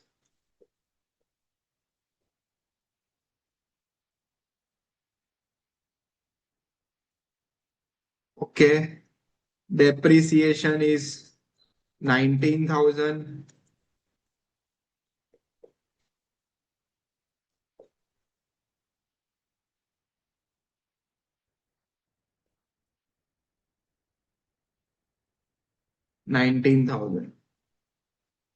Chalo, let's twist this question and let's take a tax rate of 30%. ठीक है? Just assuming let's take a tax of 30% so that tax की effect भी आपको समझ जाए. ठीक है? So let's assume question 5 has a tax rate of 30%. नहीं है तो नहीं लेना है in exams, but for the time being let's assume tax rate of 30%. हाँ हाँ बाकी है ना, ले रहा हूं ना, don't worry. So 19,000 depreciation done. अच्छा, sales promotion expense is how much? It is 10,000 in year 1 and 15,000 in year 2. So 10,000, 15,000 in year 2. Year 3, 4, 5 में nil because no information is given for year 3, 4 and 5. So my NPBT for year 1 comes to minus 10,000, 12,500. For year 2, it will come to 41,500 minus 19,000 minus 15,000, 7,500. Year 3 में 22,500. Year 4 में 22,500. Year 5 में 22,500. ठीक है? Now since I have assumed tax at 30%, can you tell me NPAT कितना होगा first year में? 12,500 minus 30%, 8,750. ठीक है? 7,500 minus 30%, 5,250. 22,500 minus 30%, 15,750. 15,750. 15,750. Clear till here? Any doubts till NPAT? Since I correctly found my tax amount, now the work of depreciation is done. Now depreciation for me is of no use. So I will throw the depreciation back out of my company. How selfish I am becoming in my life. But sometimes you need to be selfish.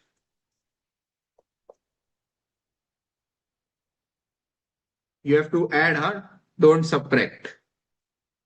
So cash inflows in year 1 would be 19,000 plus 8,750. 27,750. Everyone, you also calculate on Calci, huh? और check करो बराबर है कि नहीं. There might be some calculation error. Technical error नहीं होगी but calculation error हो सकती है. 34,750. 34,750. 34,750. And very important, in last year, you will receive salvage value as well. ये salvage जो 30,000 दिया है क्वेश्चन में, वो लास्ट ईयर में मिलेगा आपको. You will sell it. So 30,000 will be added in the cash inflow of last year. Clear? So can I say ideally, अगर हमें कैश इनफ्लो का टेबल बनाना हो तो टेबल में लास्ट ईयर में you will find it 64,750. Are you following? And ये सब कैश इनफ्लो को if we multiply it with discounting factor at 10%. Sir 10% discounting rate क्यों लिया? एक क्वेश्चन में बोला है 10,000 10%, assuming cost of capital of 10%. ठीक है. So if we multiply it with discounting factor of 10%, can I say ये सबको, ये सारे कैश इनफ्लो को डिस्काउंट करूंगा एट 10%, तो I will receive total PVCI. Correct. So can you give me total PVCI का amount? You have cash inflows every year and you have discounting rate as well. So just quickly calculate PVCI and give me the total amount.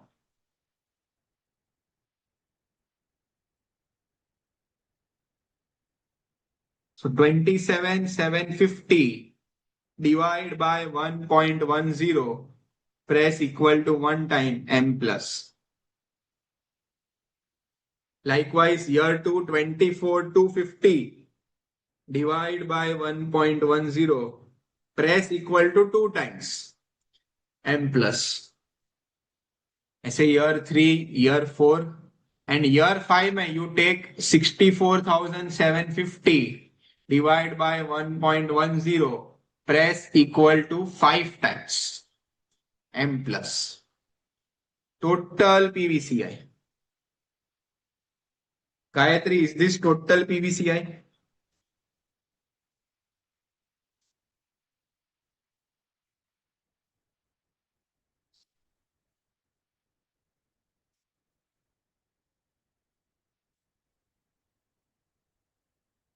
Students, I am waiting for your response.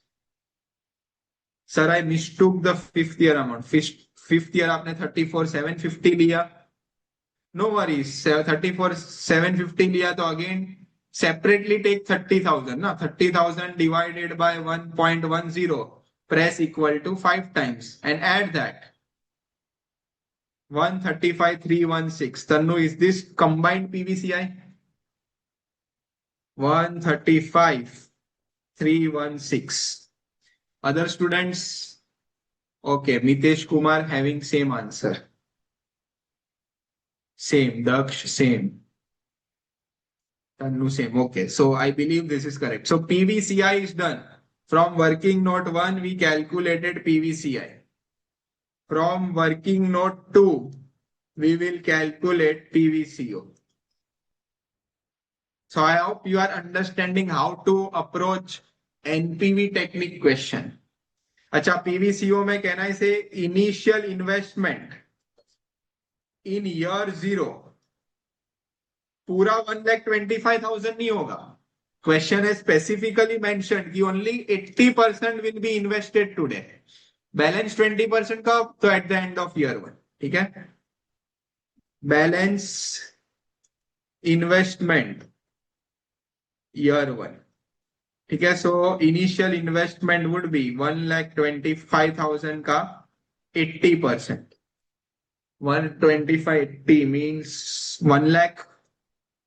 So no discounting to this 1 lakh rupees, because वो आज के आज ही invest हो रहा है. But balance 25,000. Can I say you have to discount with the discounting factor of year 1? So 1,25,000 का 20%. You have to discount it with 10% first year discounting factor. कितना आया डिस्काउंटेड वैल्यू? हाँ, उसको करना ही है ना. Why not? Uh why are you asking? This is logic ना. ईयर 1 के एंड में we are paying that amount. So you have to discount it. You see, capital budgeting where you are bringing all the calculation at today point. So this comes to how much? 22,321. ये कैसे? अच्छा okay 22,25,000 को discount करना है. 22,321. Okay correct. So my total PVCO comes to 122,321. ठीक है. So therefore NPV, which is nothing but PVCI minus PVCO. PVCI 135 to 316 minus 122 321. 22 अच्छा 727 है. Other students, what is your answer?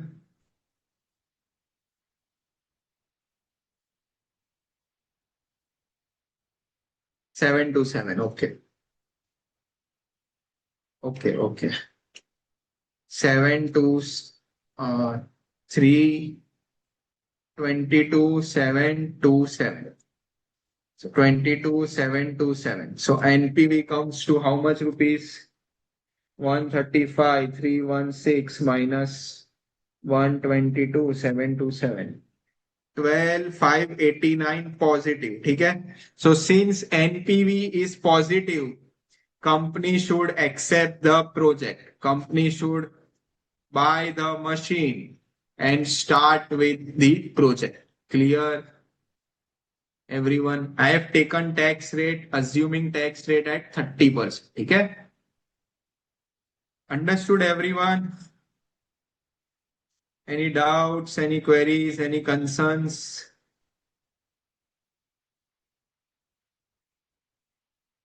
Can I move to next question, or you want to take screenshot of this?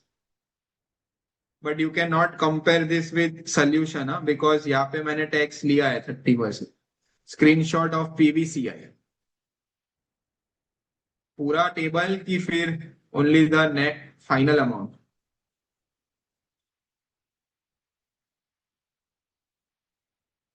How to decide? When life is unequal, you have to simply follow replacement chain or EAC method.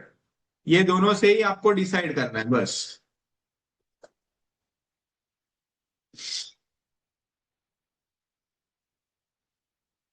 In that case, don't go for other capital budgeting techniques. I told you na, NPV is widely used, more practical, widely accepted method. Whole, अच्छा, you want screenshot of whole? अरे बाप रे.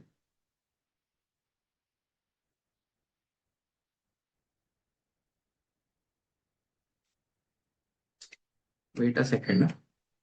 Now you can take. Year 5 को मुझे थोड़ा scroll करना पड़ेगा और screen is also not getting minimized.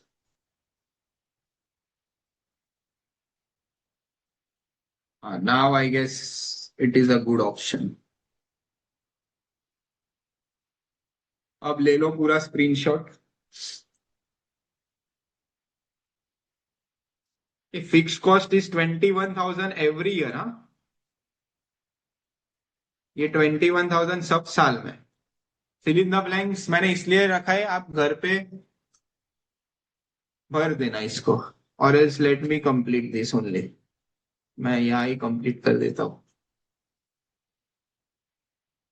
और एल्स यू विल फील कि ईयर 3, 4, 5 में कुछ भी नहीं है.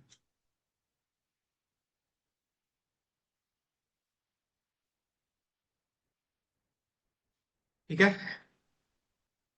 Yes, just respond. Have you taken the screenshot till here? Can I scroll? In the count of 5, 4, 3, 2, 1, I'm scrolling.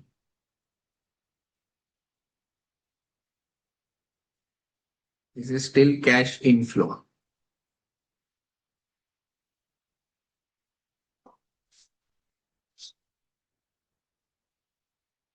In the count of 5, 4, 3, 2, 1.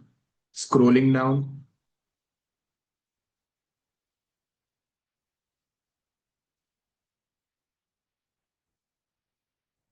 This is working note of how much is cash fixed cost and how much is depreciation.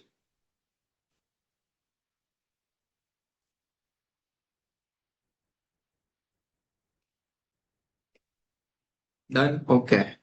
Scrolling down to PVCO.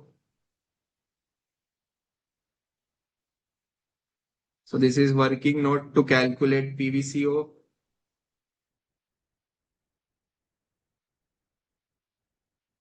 And last but not the least, final NPV.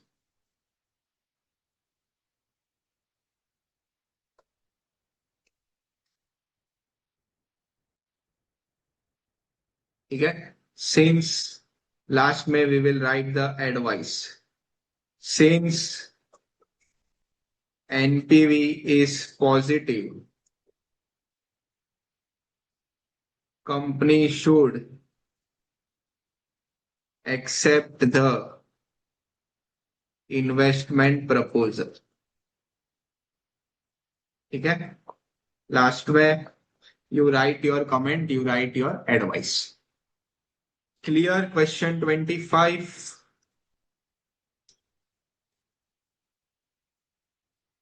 Now, we still have 5-7 minutes. Let's quickly discuss question number 8. Now, Jivani Hospital is considering to purchase a machine for medical radiography which is priced at 2 lakh. Means यहाँ पे project हमारा क्या है? Whether to buy this radiography machine or not. Considering means सोच रहे हैं. Hospital is thinking whether to buy or not. The project life is 8 years. Salvage is 18,000 at the end of 8th year. Annual operating cost to run the machine. If you have bought a machine, तो उसको चलाने के लिए, उसको smooth functioning के लिए AMC लगेगा, annual maintenance लगेगा, annual operation लगेगा. So that is 22,500. And from this machine, because of installing this radiography machine, we will generate every year a revenue, a sales of 1,20,000 rupees.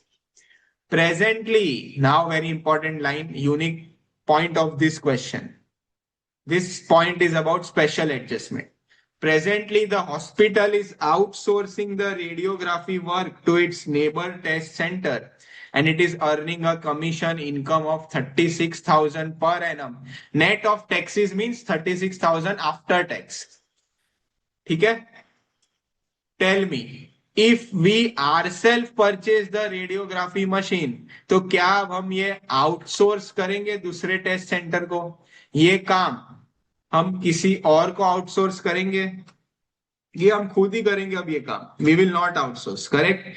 If we don't outsource it, तो कहना है अब ये commission income stop हो जाएगी. Now our hospital will not be able to earn this commission of 36,000 per annum after taxes. Yes or no? So can I say in other words, this is a special adjustment about loss in income, opportunity loss in income. Loss in income means नुकसान हो जाएगा. अब हम ये 36,000 नहीं कमा पाएंगे. नुकसान हुआ. नुकसान means outflow, or you include that in cost. Are you understanding? Expense में count होगा ये. Clear? But very important, this is after tax. मतलब इसमें जो भी टैक्स वगैरह की इफेक्ट देनी थी वो ऑलरेडी दे चुके हैं. So again इसमें से टैक्स माइनस नहीं करना है. This is already net of taxes, not gross of tax. Clear everyone? So see how my solution will look like. This is practical problem number 8. Okay? So every year, again, cash inflows figure are not directly available. So I will start from sales. Sales I will be generating if I install this radiography machine. my hospital install this radiography machine, it will generate revenue of 1,20,000 every year from year 1 to year 8. ठीक है, year 1-2 से लेके year 8 तक. अच्छा, इस machine को चलाने के लिए every year I have to incur some maintenance और रनिंग कॉस्ट विच इज 22,500. ठीक है, so my contribution in this case will be how much? 120 minus 22,500, 97,500. Is there any fixed cost excluding depreciation given in the question? Other cost? Any other fixed cost given in the question? Not given. So take it nil. खुद के मन का नहीं लेने का. ठीक है, नहीं दिया है तो नहीं लेने का. So NPBDT comes to 97,500. फिर हम डेप्रिसिएशन माइनस करते हैं. I will get NPBT. Correct? I will subtract tax. I will get NPAT. Yes or no? I will add back depreciation. I will get cash inflow from operations. Clear till here? Okay. Ideally, depreciation that gets subtracted over here has to be as per income tax purpose. Correct? And income tax में तो WDV method है. But if WDV method is used, can I say question में WDV rate होना चाहिए? Is any rate of depreciation given anywhere in the question? Can you see any rate of depreciation in the question? No. So in absence of that rate, we will follow SLM basis. ठीक है? So FM में चलता है, for taxes you take SLM basis. That is fine. So in FM we will assume depreciation is calculated under income tax as per SLM basis. ठीक है, because WDV की information नहीं है. हाँ, SLM बेसिस पे कैलकुलेट करने के लिए can I say I have original cost, I have salvage, I have life, everything I have. So depreciation will be 2 lakh, salvage is 18,000, life is 8 years. बोलो कितना आया depreciation?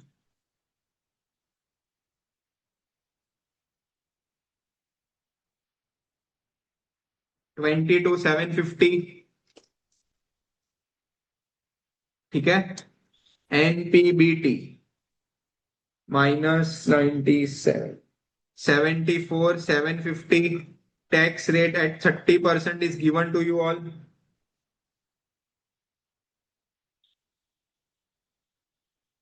52,325 plus we will again add back the depreciation.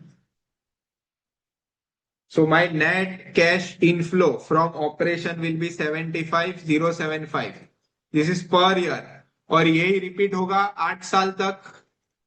Yes or no? I am not writing for all the 8 years because we are now only having couple of minutes. So यही cash inflow will continue for all the 8 years. But now very important. A loss of income. Commission income अब नहीं मिलेगी. Loss means नुकसान, नुकसान means खर्चा, खर्चा इधर आप एक्सपेंस में लिखो और you subtract it from inflow. ठीक है, loss in commission income. Now I will not be able to earn this 36,000 every year. And इस पे मैं टैक्स क्यों नहीं लगा रहा हूं? या why I am deducting it from cash flow from operation after tax? Because ये 36,000 is already net of taxes. Are you following? अगर यही चीज बिफोर टैक्स होता ना तो इस पे भी टैक्स की इफेक्ट देनी पड़ती और इसको मैं यहां अलग से loss in income as an expense लिखता. Are you following everyone? क्योंकि इस पे भी टैक्स की इफेक्ट देनी बाकी थी. ठीक है, तो वो मैं एज एन एक्सपेंस ही साथ में लिखता. Clear? But here they have already given it is net of taxes. I am deducting directly from cash inflow after taxes. ठीक है, सो कैन आई से my net cash inflows is 75,075 minus 36,000. 39,075 for all the 8 years. Yes or no? But don't forget to take salvage.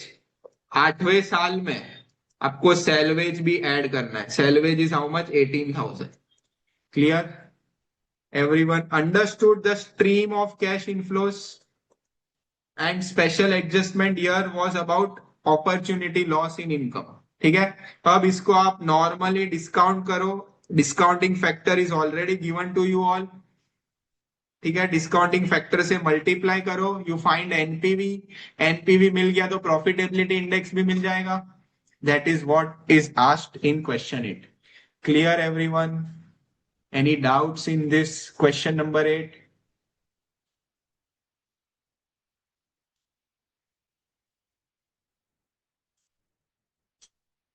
ठीक है. So I hope all the students आपको investment decision के concept clear हुए हैं. And these 3 sessions on investment decision have created some value addition in your academic life.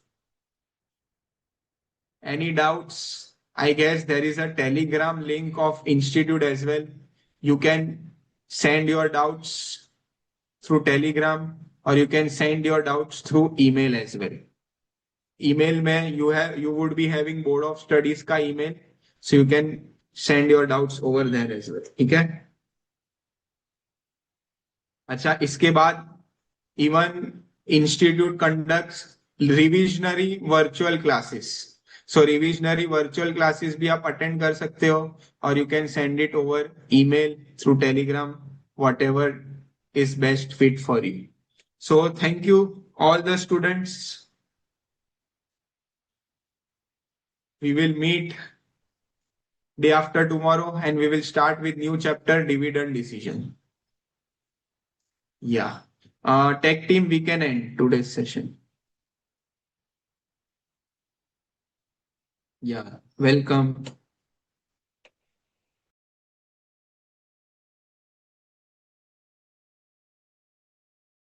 Recording stopped.